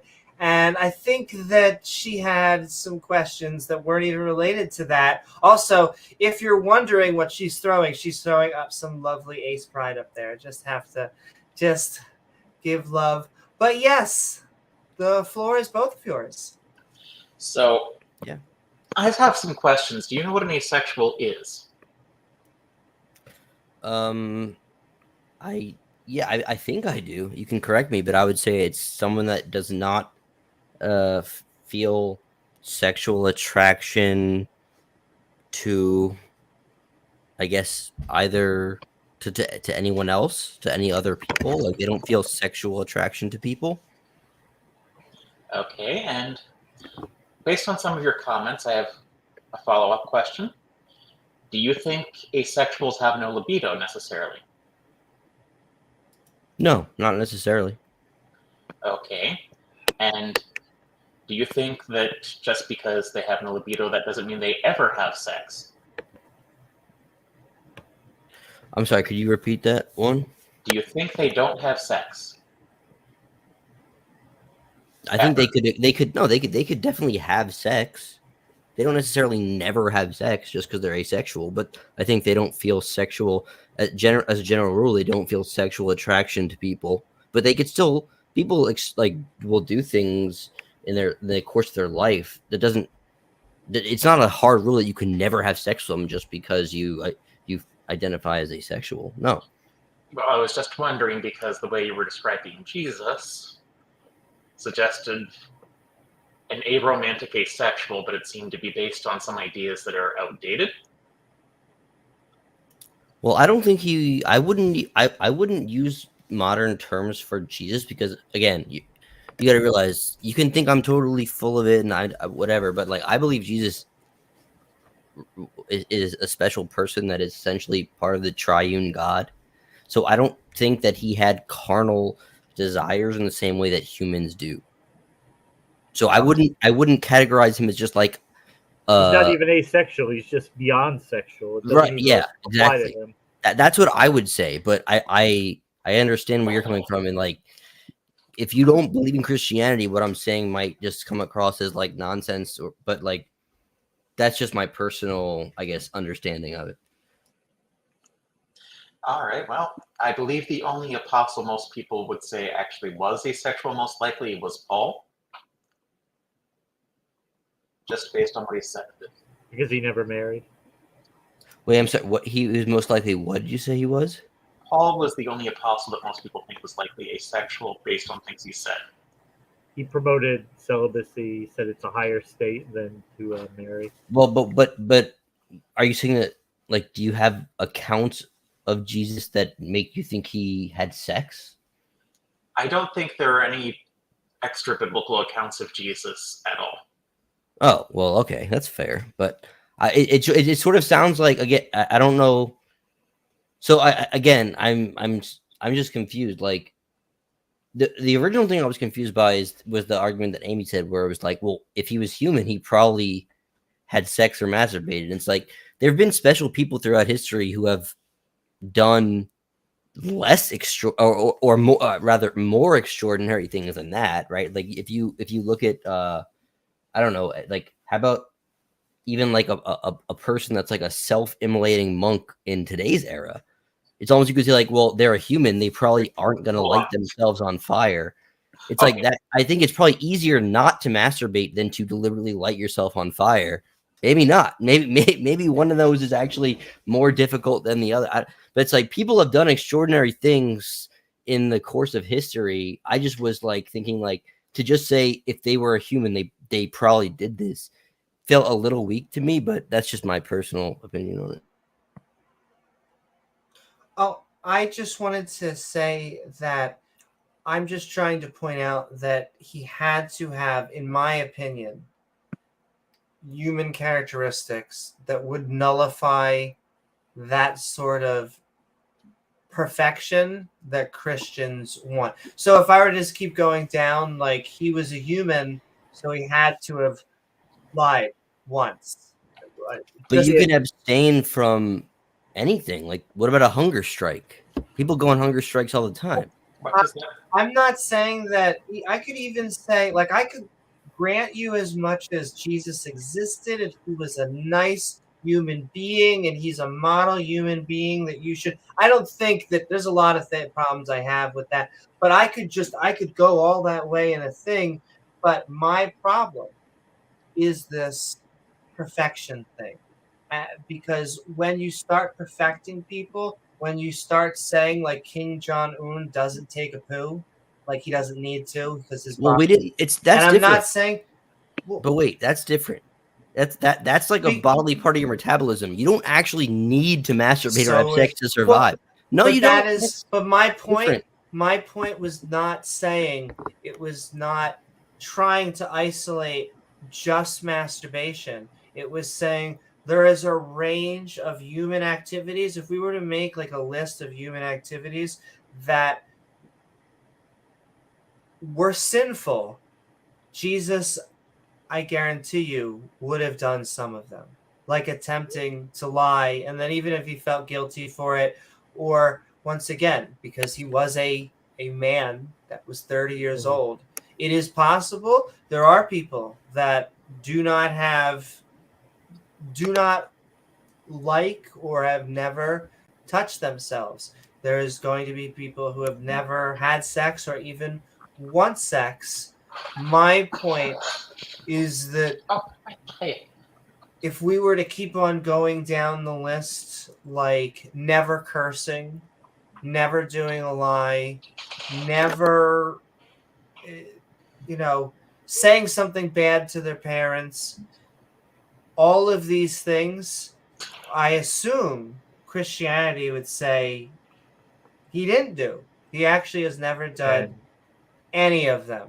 And I find that extremely hard to believe. And that's why they would say that, well, that's why he's this amazing person, that he must have been God, because he could do all that. But did Christianity even think that having sex with a woman and having children was wrong?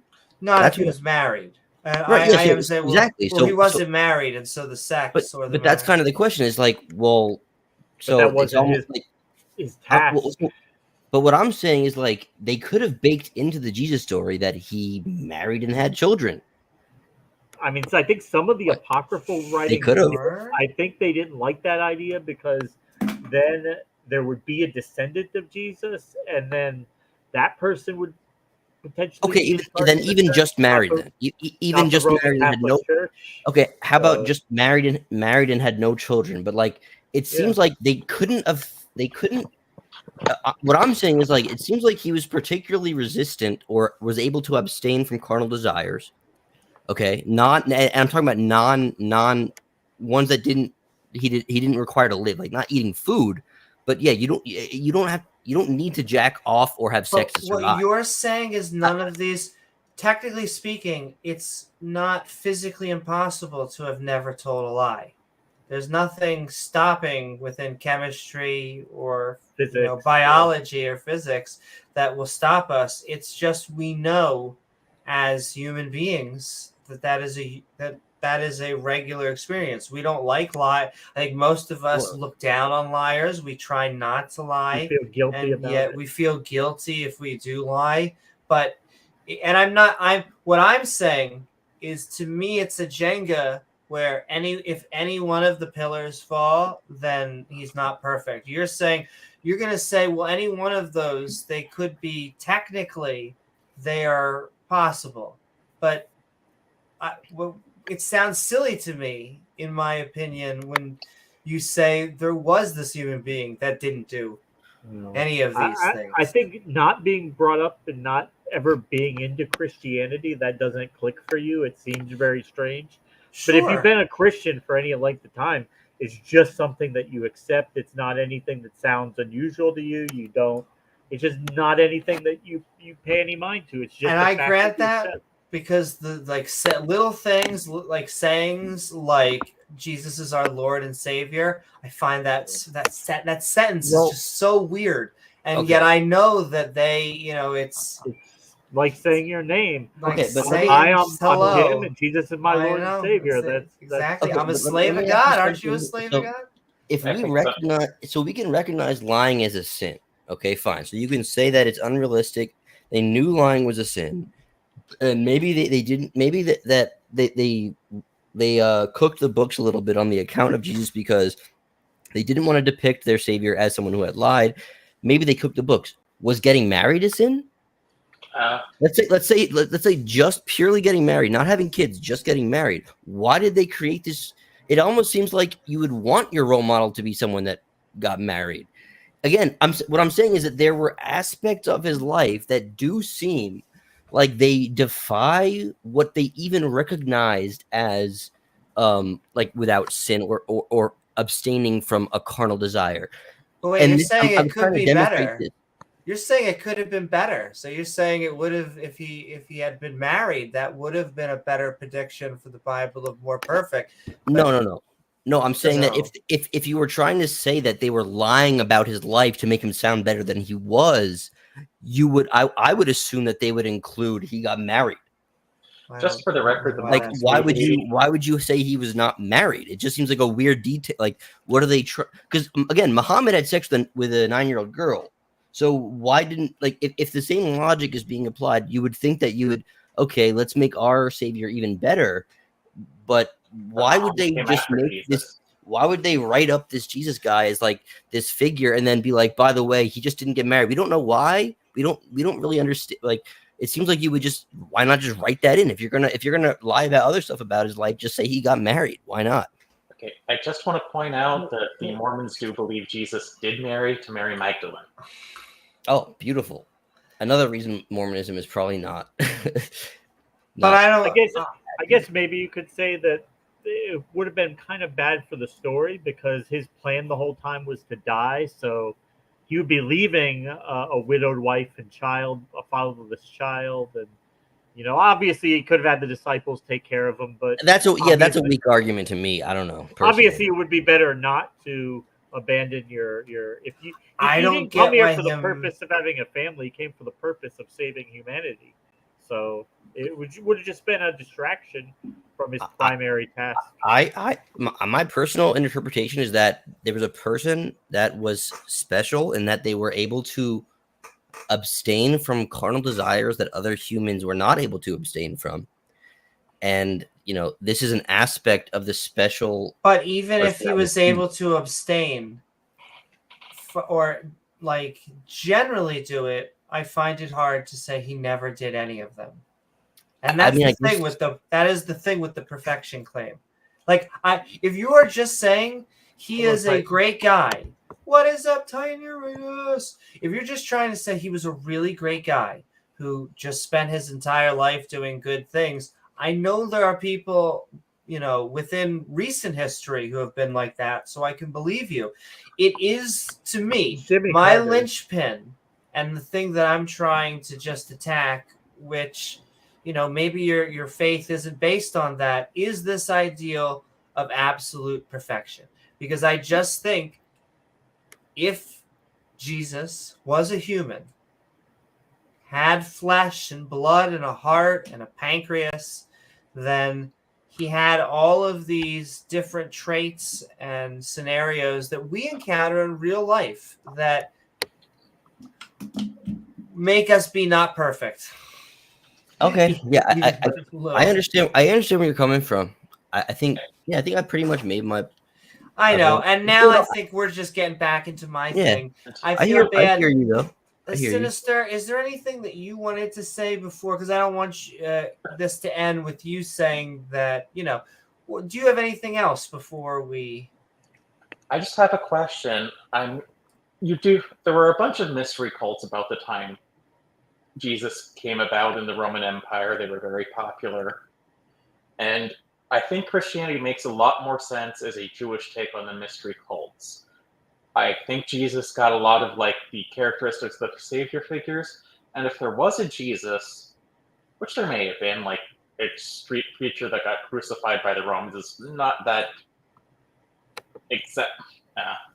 extraordinary claim, especially during the Roman Empire, although there are some problems with the fact that if Jesus' crime was religion, that the Romans would prosecute it.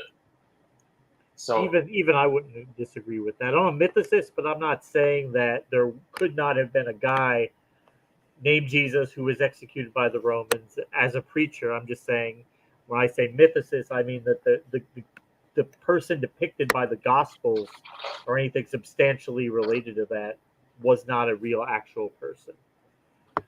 So do you think it's just possible, the person you think that Christianity is based on is just an exaggerated tale of just some guy some people really liked back in the Roman Empire? Is that a question for me or for James? I didn't know which way it was going to go, but I think that in the end it is for you, Sunflower. I mean, is it possible? Yeah, I guess. But I'm so compelled by it that I guess I'm willing to take it on faith that it's not the case, but it is possible. Yeah, sure, it's possible. I mean, I'm not trying to, again, I'm not the kind of person that sits here and tells people that, the truth has been revealed and you must accept Christ, you're going to hell, or you must repent, you're going to hell.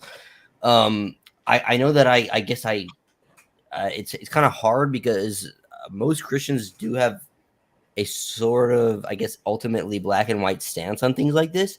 For me, it's more that I'm so personally compelled by story, what I've heard of Jesus and own sort of personal experiences that I feel like have resonated with me and made me believe.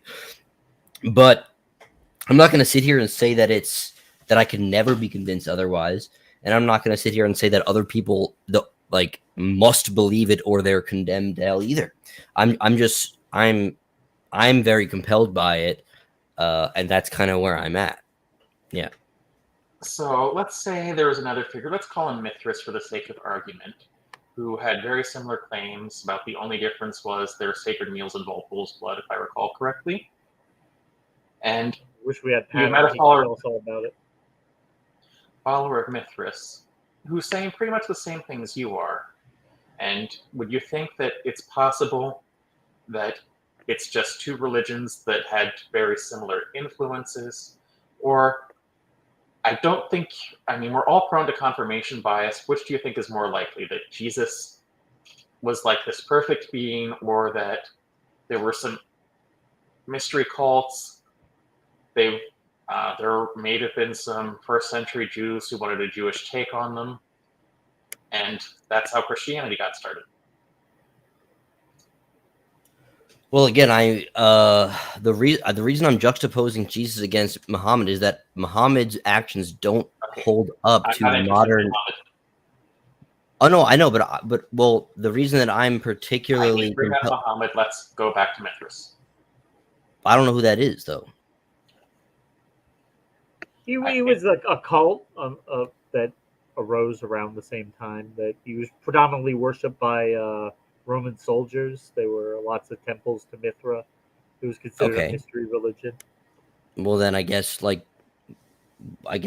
can read up on him and then get back to you. But the main reason I'm compelled by Jesus and not anyone else I've ever heard about, again, is that there's no action that you can say Jesus that the record says Jesus did that then we look back on and go, okay, we have to give him some slack because it was accepted at the time, but it's like everything he did is just as moral by today's standards as it was by 2,000 years ago standards. That's very special to me.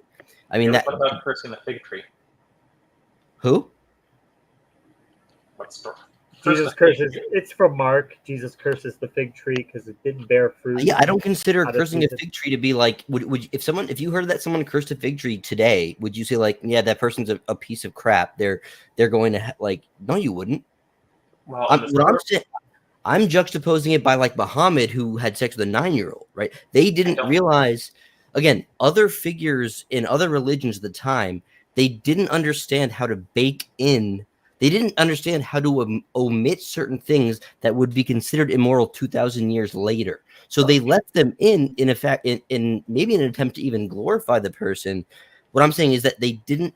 That doesn't exist with Jesus. It makes me think they weren't trying to sort of make him up, chalk him up to make him seem greater than he really was. They just gave an account of him, and it stood the test of time. All right, we're going to stop making comparisons to Muhammad because Muhammad is a person we know actually existed. I'm trying to make a comparison to a mythical figure who did many of the same things Jesus did, and he wasn't the only one at the time. Bacchus actually did many of the same things Jesus did and had a more impressive pulling wine from a rock miracle.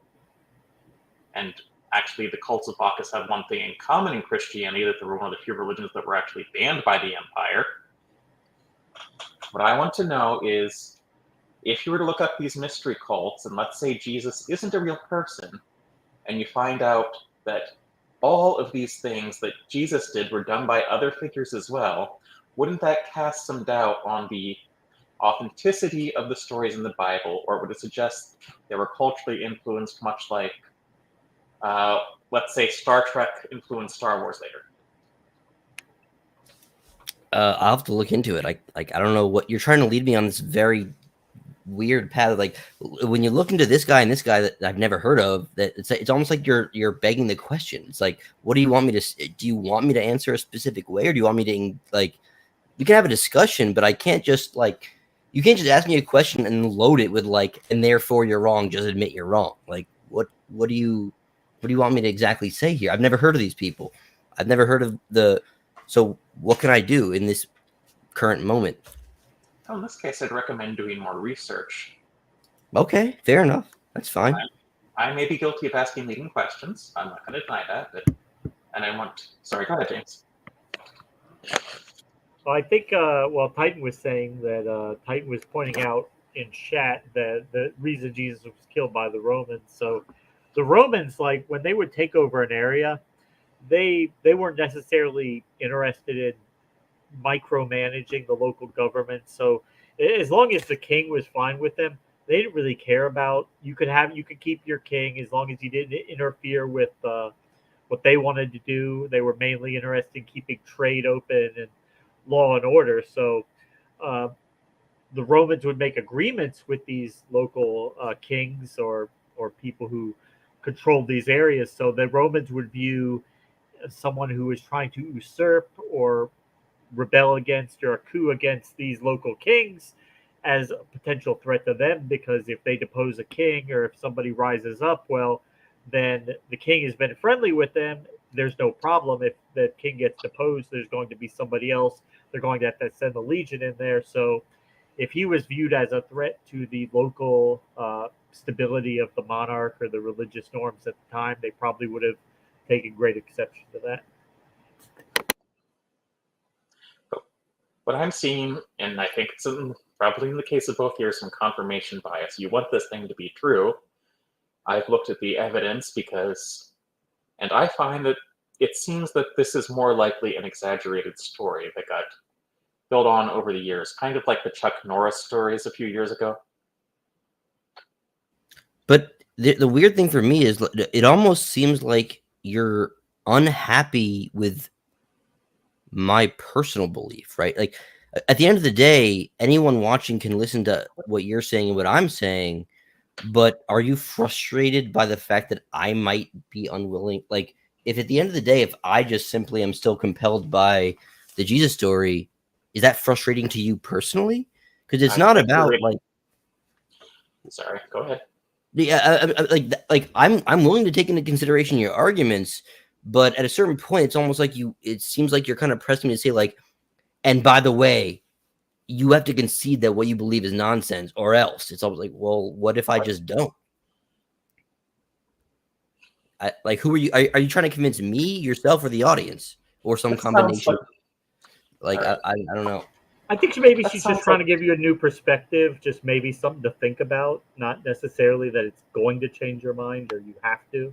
Maybe. But it's a very fringe perspective that I've never even heard of. That's why it's weird to come on as to present something that's sort of very fringe in a way. It's like if you look this up, you would realize you were wrong. It's sort of an odd demeanor to have, I guess.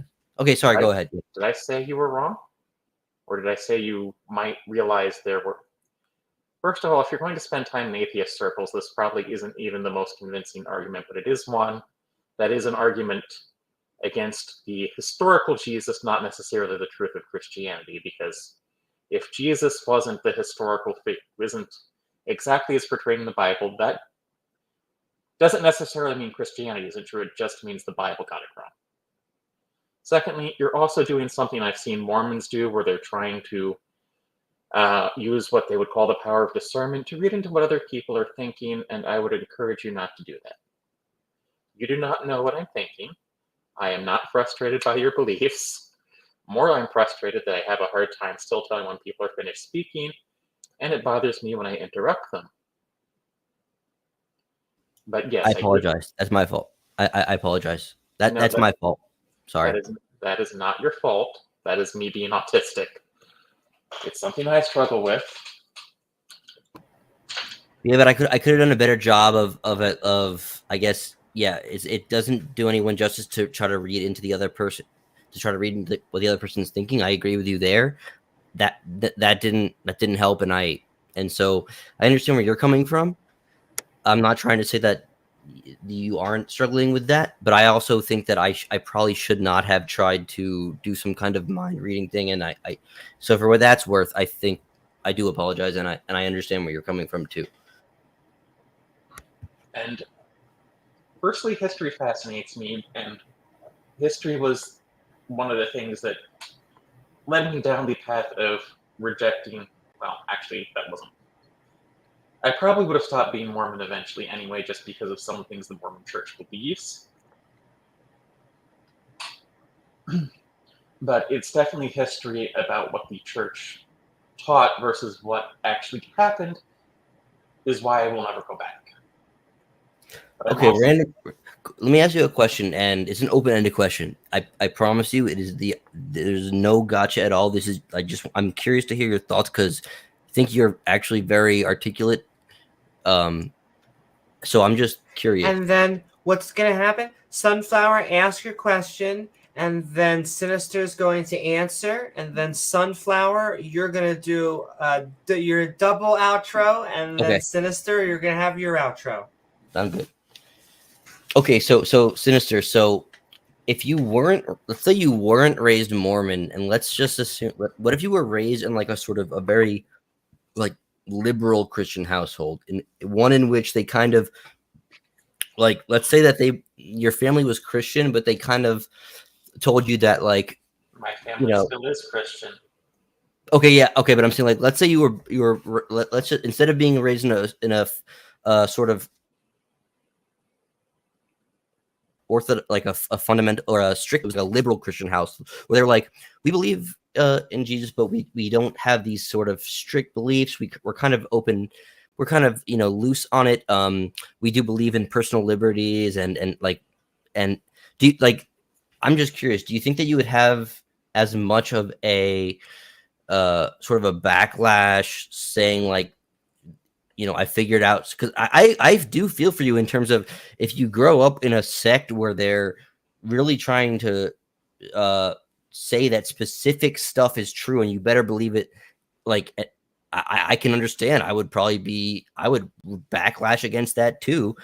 I'm just like, do you think that your Mormon upbringing maybe had anything to do with the subsequent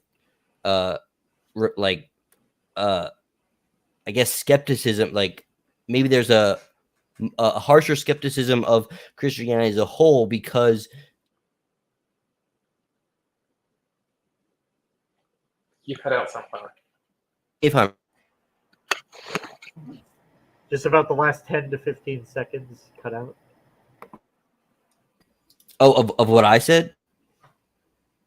Oh yeah, so I'm just saying, like, if you were raised in a non-Mormon household that was maybe more open and accepting of different lifestyles, but was still also Christian, do you think that you would be as skeptical of Christianity as a whole? Yes, I think it would have taken longer because one of the things that makes me a good programmer is the ability to apply logic. It's probably just a side benefit of being autistic in general, at least for some people. Some people get the language version of autism. I seem to have the logical version. Math took me a while to get, but I also think you're reading into things. I'm skeptical. I forgot what I wanted to say. That's okay, because there's an adorable cat behind you. Athena's on the prowl. But you might perceive me as more hostile than I actually am, and maybe I'm coming off that way. For most part, I'm willing to leave people alone as long as they're not harming others. The problem is, right now in the United States, we have a lot of religious fundamentalists, or just people who are cynically using religion to harm people of minoritized groups. And there are a lot of people who, especially LGBT people, who are scared, and there's specifically one group in that grouping that has plans to leave the United States because there is an active genocide going on. So if you're seeing some of that anger come out, or it's because people are scared and they have every right to be, because rhetoric is alarming. And I wouldn't necessarily say it's tied to Christianity. I say it's tied to a very bad interpretation of Christianity. And okay, on that, Sunflower and Sinister Porpoise, thank you so very much. Sunflower, we're going to give you another outro. Thank you for coming on for 3 scoops of fun. We have been calling us skeptical on reasons for the Abrahamic God. What are your final thoughts? Yep, thank you so much. And Sinister, no, I totally understand where you're coming from. I think I might have mischaracterized you as angry. I didn't. If I did that, I'm sure I did that. I didn't mean to do that. I was more saying skeptical. Like I don't even think you're angry. So I'm sorry if I characterized you that way. I think that skepticism is healthy and fine. I was just saying. I guess my whatever. It doesn't really matter. I'm not in any way trying to like characterize you as angry, and you might be, but that I wasn't attempting to do that. I think you ask good questions, and I appreciate your interaction, really do. Yeah, final thoughts. I guess I'll just say the same thing before. I personally have, my active faith and belief in Christianity is one of faith, as in it's willful. I believe that we've talked about a few different topics, but I firmly do believe in concepts like the separation of church and state. I do believe in, human rights that support people regardless of their religious belief or affiliation. And that's really all I can say. I really do appreciate Amy and James. I'm not trying to, I have a lot to work on myself. Thank you for having me on. It's one small step in my attempt to be a better person. I think you guys are all good people that I've talked to tonight, and I appreciate the discussion. I think discussions like this are important, and I believe in human rights for all people, regardless of if they are what they believe, what religious they believe in, or if they don't believe in religion at all. That's all I got to say. Thank you so much. That's all I got. Thank you so very much, Sunflower, and keep on coming on. Lovely having you chat with us tonight. And with that, woohoo! And thank you so very much. Sending love to also everybody in chat. But Sinister Porpoise, we have been calling us skeptical on reasons for the Abrahamic God. Where can people find you? And what are your final thoughts? Actually, you can, since I'm not doing much content right now, but I am working on a text adventure game and have a few of those video games out. You can check out my itch.io at sinisterporpoise2.itch.io, where you can download Petty Theft Moped, a game called A Wish for Wings, A Valkyrie's Tale, and there's something called Puck's Revenge on there that did not need to exist, but I made it anyway. Woo-hoo. Thank you so very much, Sinister, for coming on. And go check out that great websites and keep on coming on. All right, so long, and thanks for all the fish.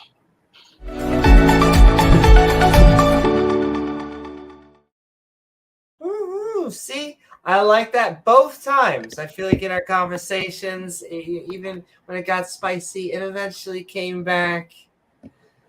We're making friends and family here, James. We are the skeptic and ranting community. But I will say, this is the last call. You do not have to go home, but you can't stay here for the next 30 minutes. We still have time. Don't leave yet. But you can call in right here.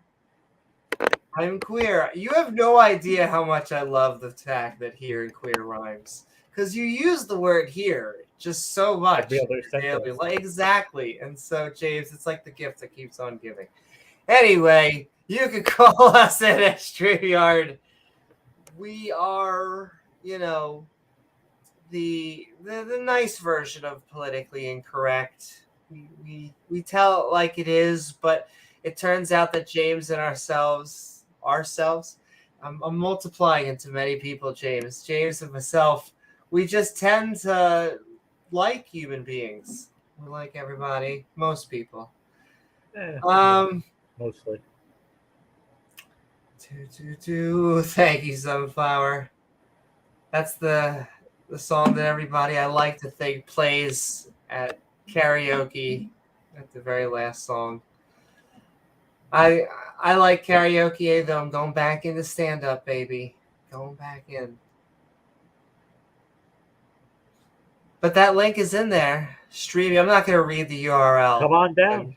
But Yeah, it is on there. They can click it. It's not. They can click it. That's right. I am sending love to Ember and Sinister and Sunflower, who were joining us, and I'll thank them at the end. But we have a debate coming up. It's the trifecta, because they challenged James to a debate, and so we can't just let it go away. We can't just let a debate dissipate. However, it is going to be with Ultimatum.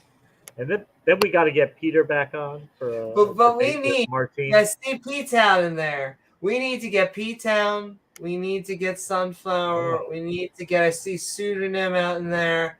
We need to get theists.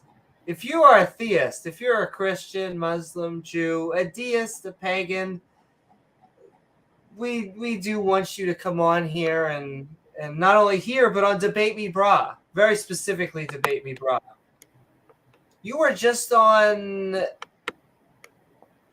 Pine Creek's channel. Both Ultimated and P-Town were both on. But James, only one of them got a video clip where they got very sensual love music. There can only be one, Amy. There can be only one. Okay, only one. As you heard. I like him very specifically because he makes all other Christians go, look, I know we're having a debate, and I know we say we love Jesus, but don't listen. Not like that. Not like that. If Jesus has to get a restraining order, you know you're probably doing it wrong. Love the always only a debate with Ultimated where the topic of how much God ejaculates. I realized in that debate that we just had that everyone can go check out that we didn't go into any of that stuff. Not in the debate. Not in the debate. You steered clear, which kept it very good. PG. Yeah. I wish you luck and did the same. I'll try. I don't want to come between Jesus and Philip there. No, I know. Though there is, I just saying, there maybe the possibility of a threesome. You never know. That's what I'm trying to go for. Valhalla. Valhalla sounds like a cool name. I get the feeling that all of the afterlives come with, like, you gotta read the fine print. But it does sound cool. At least to say out loud. Specifically a pagan theist or a polytheist. I'd have poly. See, the problem with a lot of the pagans and the deists is they just agree with us so much, which is great, and we love that. But we're also looking for the only time we get that. I know Iron and Bubble. They tend to be fairly hostile to the skeptic community. Because they are conspiracy theorists, very specifically. I love them. If you're out there, sending love. But they just believe in shit that's just so out there that I guess they can't really align themselves with the skeptic community. Is Bubble a flat earther? No. That I don't think He's so. Not only that, but what I love when we ask these questions, you're going to get Bubble that's going to join within like the next 3 minutes. They'll say, what are you talking about? How dare you, James? This is the kind of shit that I get. We've had all of these conversations, and you're going to lump me in. And it's like, yeah, I get it. It's the one thing that I guess that you agree with us. It's one bridge. That's just a bridge too far. What is up, Pat? Oh, can I tell you something? Hey, Pat. So clear. Like, just speaking of conspiracies, I had someone, I was listening to a stand-in for The Daily Show. I think his name is Jordan Klepper. Because they're cycling hosts. But he's great because he does a lot of satire. He does a lot of, like, Stephen Colbert stuff where he sometimes pretends to be, a far right person, and he goes to, a rally or something. But he was talking to someone who, her exact field was not conspiracy theories, but for the past year or two, she had been studying conspiracy theories. She was a scientist, however. And every conspiracy goes back to the same kind of, to use a word I was using before, like this good mythic structure. It's a long time ago, life was really good. And then the monsters came. And the monsters, slowly but surely, replaced society to where it's no longer not only good, but because it was slow, no one noticed their control. And now, we, the person that knows this, has information that can save the world. And it really is them versus the world. And if they could just get their information out, the monsters would go away. The monsters would be defeated. And this is basically the underlying theme of every conspiracy theory. It's a little broad brush, but it does fit a lot of them, yeah. And what I mean by monsters is the people, whether it's, whatever the you're Jews working against, or the government or the antagonist. Yes, and they have the information that will. Good morning, and it is broad, but and I'm sure they explained it even better. Once again, this is the secondhand explanation of it, but it does give me a good idea of how to frame a lot of these conspiracy theory conversations. And she even used the same word that I do, which is we are having not a theological debate, we're having an epistemological debate. It's how do we get information? Avoid using the government, do propaganda. And look, government does a lot of shady things, all right? I can't be too much of a bootlicker. I understand. It's just that conspiracies also come with two wonderful things in which they are both evil geniuses, in which they are masterminds by which they control the entire world and orchestrate the logistics oftentimes of these world governments, but also they're really stupid. Like, just they can't control, like, they have a graphics department that apparently fucks up all the goddamn time. They can't get that on the DL.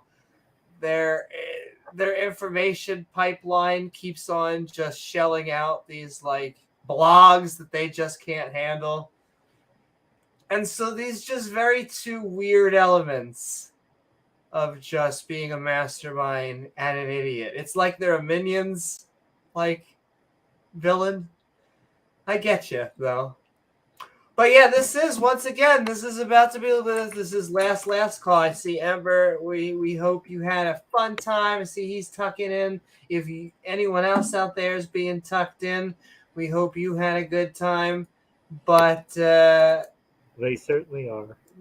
We're gonna put the 15 minutes on the clock, and so boom. I even have a clock. I brought this with me to make sure you enunciate that correctly. You had a clock.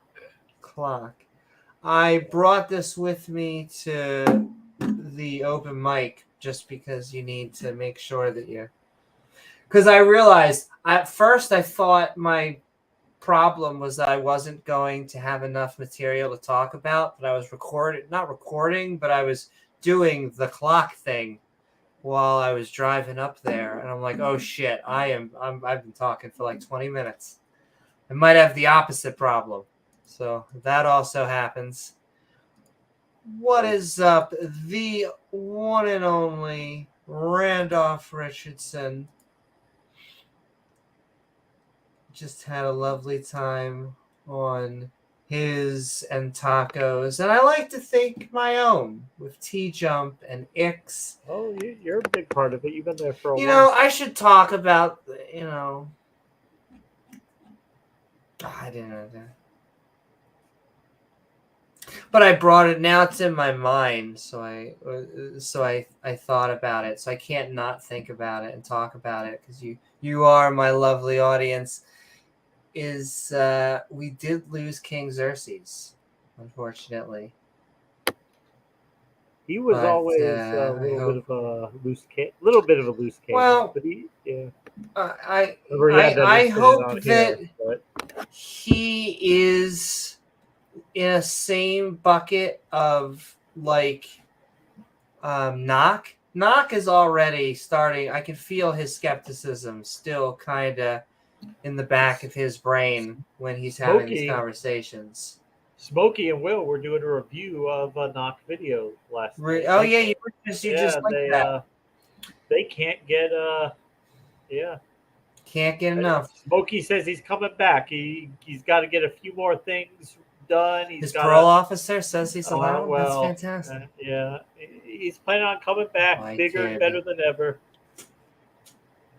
Bigger, bolder, the children more legal. What are we talking about? Calling us skeptical. Well, he's not going to be doing live from Chuck E. Cheese or live from Chuck E. Cheese streams. Probably not. Amy, do good with communication. Slip into and out of reffing the local daycare center like a ninja. I'm trying. But yes, we're gonna get Purple is sober, but they are definitely our last person of the night. Unless there's like a flat earth creationist that comes on. But I think we are going to get her in. Got an invitation for you. It is if he's going to come back shirtless cooking steak. Oh, there you go. Okay. Like, it is. It was literally a tall, dark, and handsome man. Like, it was a guy, it was a gentleman with dreadlocks, shirtless, with nice abs cooking steak. So, like, basically what Rachel and what our erotic fan fiction is. So, like, anyway, let's get Purple in, and she's our last one of the night. We are calling us skeptical on reasons for the Abrahamic God.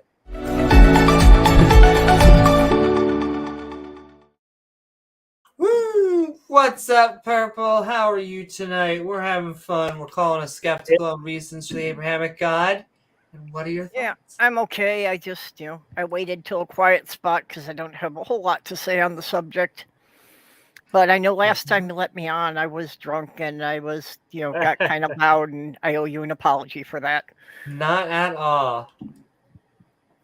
But it's great having you on, and we are calling us skeptical. Mostly so. And let me tell you, this is a podcast, a channel, a show where everyone is allowed to relax, let loose, have some fun. Don't require while we're having sobriety. Exactly. Sometimes you have to use this part of your brain. Sometimes you have to use this part of your brain. Sometimes you have to have a chemical that turns off both parts of your brain. Anyway, how are you, and what are your thoughts? Not too much. Was having an interesting discussion in the side chat there about possible afterlives. Ooh. Yeah, if there is such a thing, I'm definitely leaning on my Nordic heritage to get into Valhalla. Valhalla. I just like saying it. That's really the extent of it. But yes. Well, some of the legends say that anybody who dies with a weapon in their hand can get into Valhalla. So I am prepared to argue that regardless of what I am holding at the time, it could be used as a weapon. All right, there you go. That's right. What you classify as a weapon, if you're just holding a brick. It's like, generally speaking, you're going there. I was going to say, not to brag, but I'm sure there's a lot of objects in this household. Well, with me, it'll probably be some kind of tool, and anything that can put a dent in a piece of wood can make somebody bleed. Indeed, and anything's a dildo if it bleeds, we can kill it. Yes. But yeah, is that everything that you wanted to say? Yep. Yeah, like I said, I didn't have too much to say on the topic tonight. That is okay.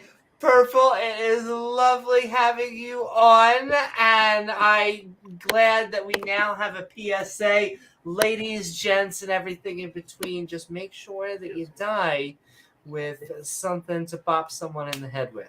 Yep. I don't have my camera on, but I also have Kitty in my lap. Aww! Do I have a kitty? Do I have a kitty in here? I don't have a kid. The one rare time I don't have a cat. But this podcast sponsored by cats. And sometimes dogs. My Sammy son has won World's Greatest Roommate 6 years running. Woo-hoo. He never causes any trouble. You're saying they are a good boy or a good girl. Yep. He's a Always good that boy. mistake. He always apologizes, but he never causes any trouble. Aww. He's a sweet cat. Cadillac. And all right, Purple, it was lovely having you on Calling a Skeptical Reasons for Abrahamic God, and keep on coming on. Yeah, well, I'll keep watching. Thanks, Purple. You're up in my schedule, so. Get that notification set. Woo-woo. Oh, I gave up on YouTube notifications. They never tell me when something's going on Well, until half an hour after it started. She usually sends Sometimes it out on it Discord is. too, so if you subscribe to notifications from the Discord. But I know they can be a pain in the butt sometimes. Sometimes Oh, can YouTube they is ever. like sends it like it's when it's halfway over. Yeah, that's what I usually It happens get. to me. Yeah. But we're just happy that you came on. And all right, I think you may be. We're about to find out our last guest. But bye, Purple. Mwah. Bye-bye.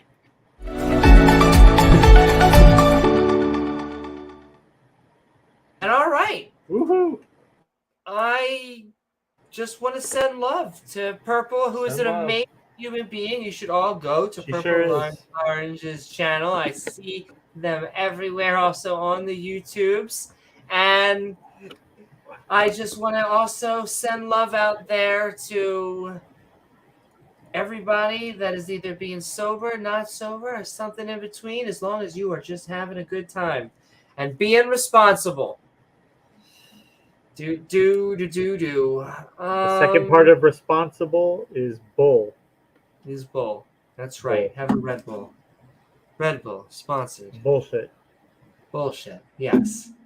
Yeah, I think unless you're a creationist, we're wrapping up. It's in there, but I think we're gonna start doing our wrap-up stuff. I think they've had a chance to see it. They've had a chance. And let's put Today's up Thursday, so we usually do one show on the weekend, Saturday or Sunday, probably.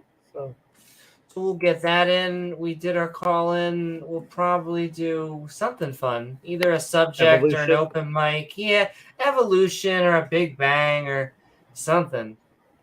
Woohoo, James. Woohoo.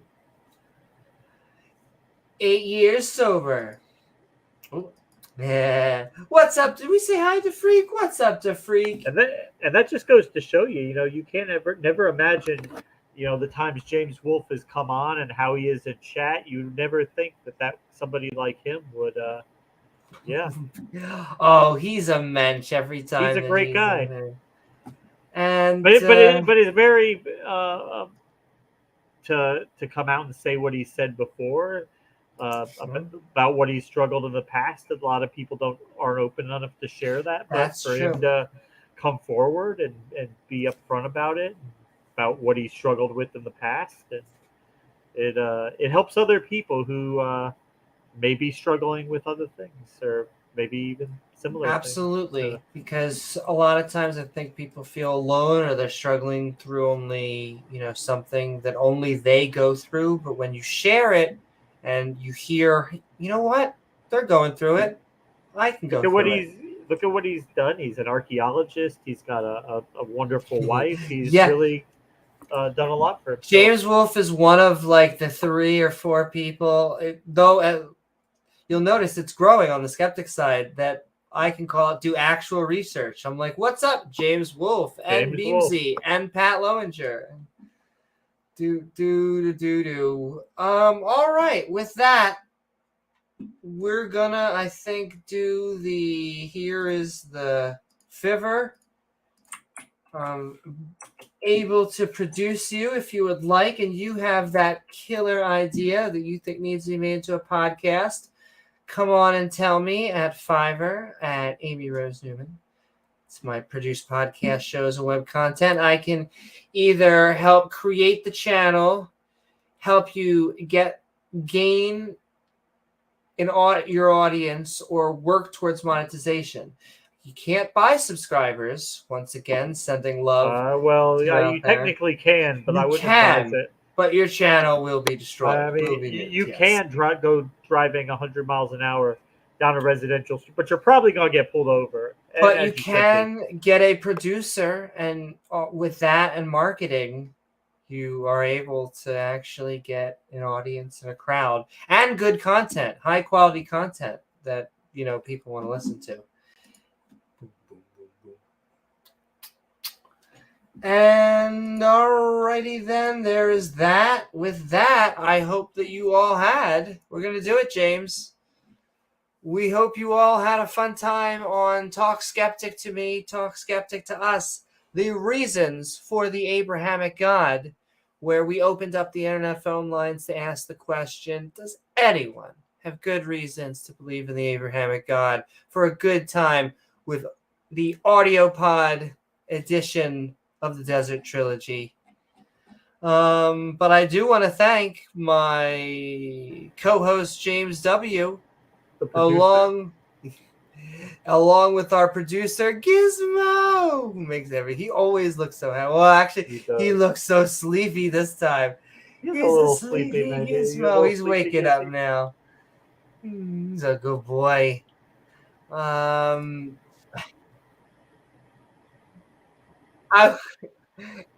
with our guest, ding, ding, ding, ding, ding, ding, sending so much love to Peter. Along with, who will be on soon, by the way. If you haven't seen the last of Peter, he'll be back shortly for another debate. Go check him out on our Martine. Is he having another debate? Yeah, with Martine. They wanted to come back, have a debate on demons, the existence of demons. Oh, my goodness. Come check out that debate, me bro. We are having fun. And that's going to be one where I think it's going to be spicy. We're both probably going to be. He needs a nap. Get in the corner, but I think it's going to be a good, high quality. All right, and gonna go for it. Go check out Aaron Ra. Go check out Atheist Jr. Go check out everyone. But yes, thank you to our guests, our calling guest of the night. I want to thank Sunflower, Ember, Sinister, and Purple. Purple. Thanks, guys. But also thank you to the people in chat. What is up? Our awesome mods who make the stream so great. And of course, lovely viewers like you who make this channel even possible. If you enjoy the show, it helps us out. Please don't forget to hit that like button. It tells the algorithm, oh my G. Anytime I sometimes use religious language, sometimes people give me shit. Like I'll be like, oh my Jesus. And they'll be like, oh Jesus, God. Why are you using Jesus? Yeah, oh my God. But it's just the vernacular. And then sometimes if we do use it, sometimes we're using that in vain. So you get it both ways. But that's how I like it, James, both ways. Richard Ramirez, who is they used to call him the Night Stalker. He was a serial killer in California in the late 80s, I think. He was an avowed Satanist, whether he actually believed it or not, I don't know, but he used the symbolism of Satanism. But Satan, he had been terrorizing a community for a while, and he actually got caught by a mob of people that recognized his description. They were attacking him, and then when the police came to arrest him, he saw the police, and he actually said "Thank God." I always thought that was funny because he's a Satanist. Saying, thank God. No, exactly, because it's baked police into are there to save him from being beat up by the crowd. Listen, it's I'm trying. I actually say Gesundheit instinctually, but that also sometimes pisses off Rachel, who is an atheist. She's like, it's bless you. I'm like, whatever the fuck, whatever. Send in so much love to I see Robert and AR and Best in Show.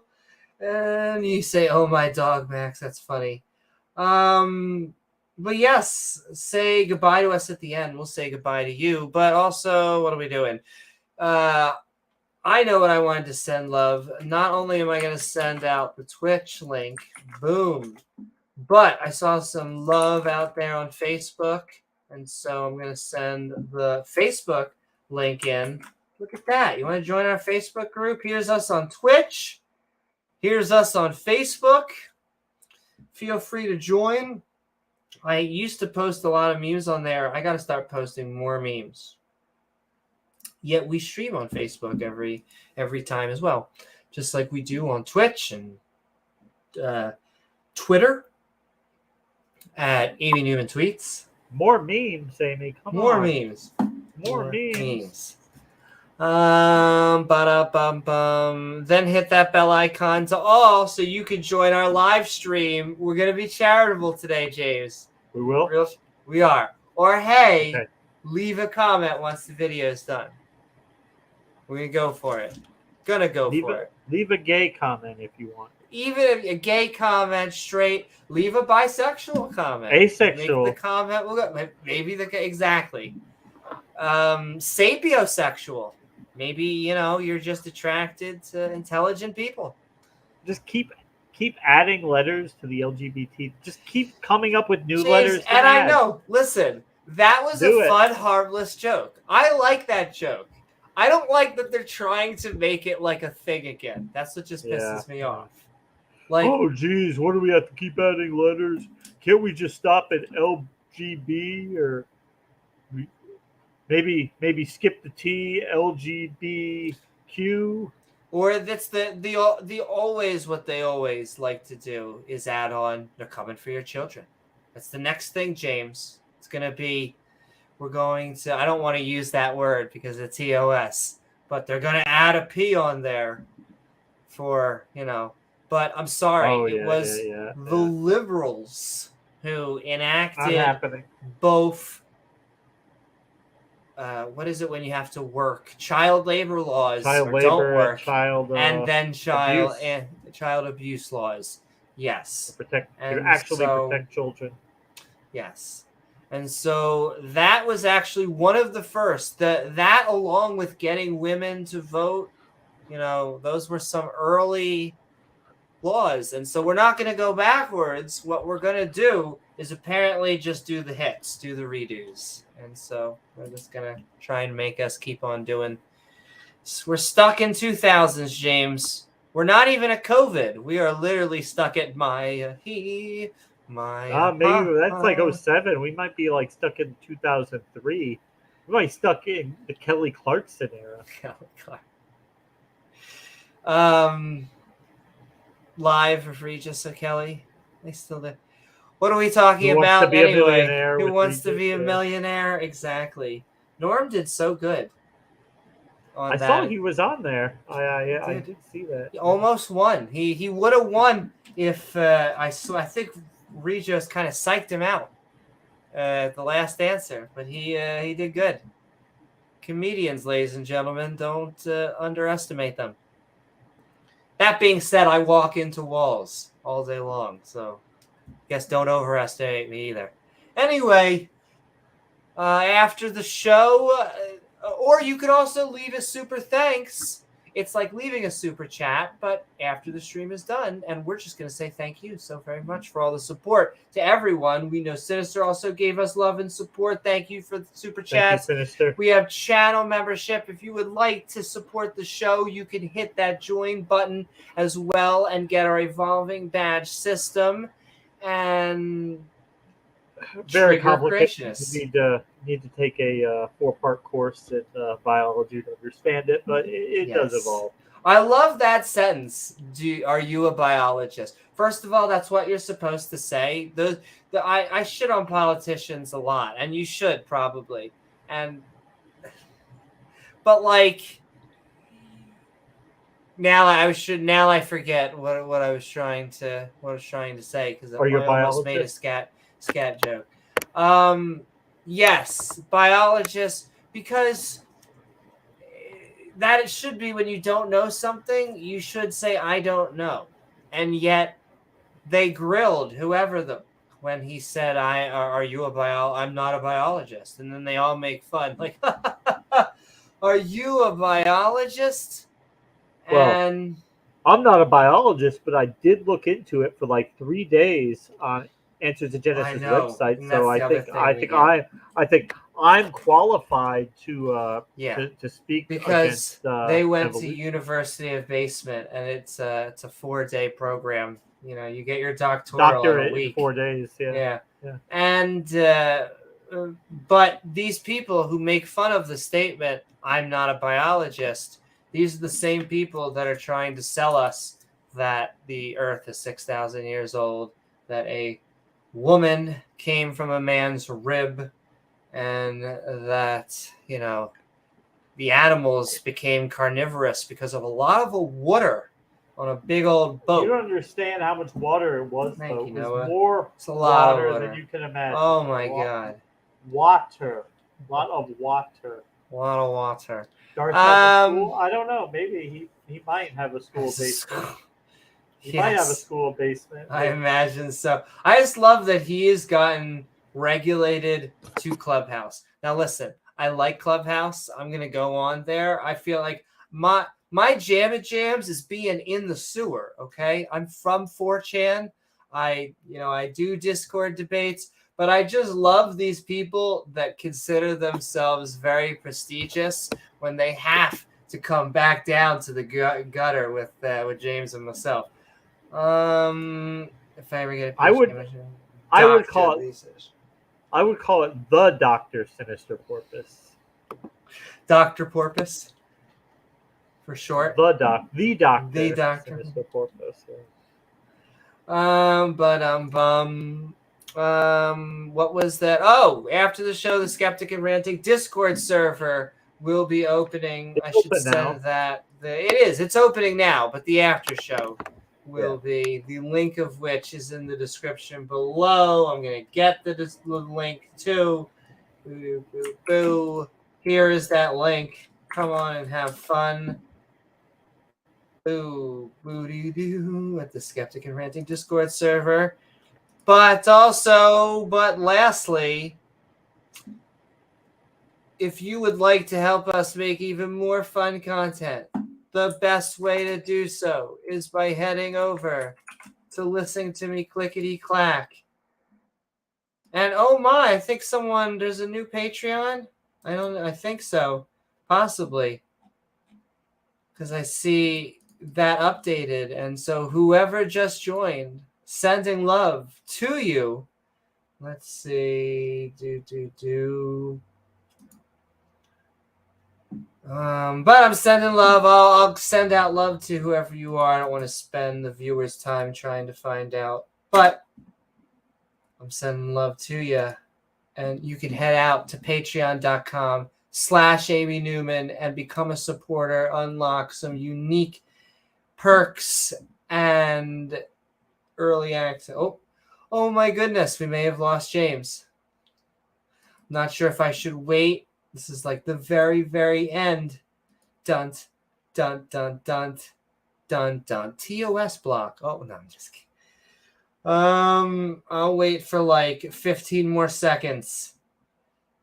Because James sometimes does get taken by Satan, who is 50% softer than Satin. Everyone needs a porpoise in life. That's very true. And here he is. I didn't want to have to land the plane without you. So there's that and all that fun jazz. All right, say goodbye to us at the end, and we'll say goodbye to you. But with that, we hope you all have a nice time. We'll see you on the next episode of Skeptic Ball Z. Good night, everyone. Mwah.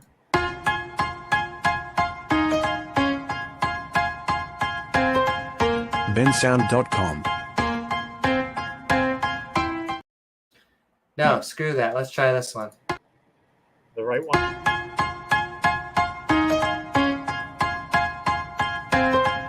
Ben's sound is amazing, but I paid for this song. Gizmo paid in his catnip funds.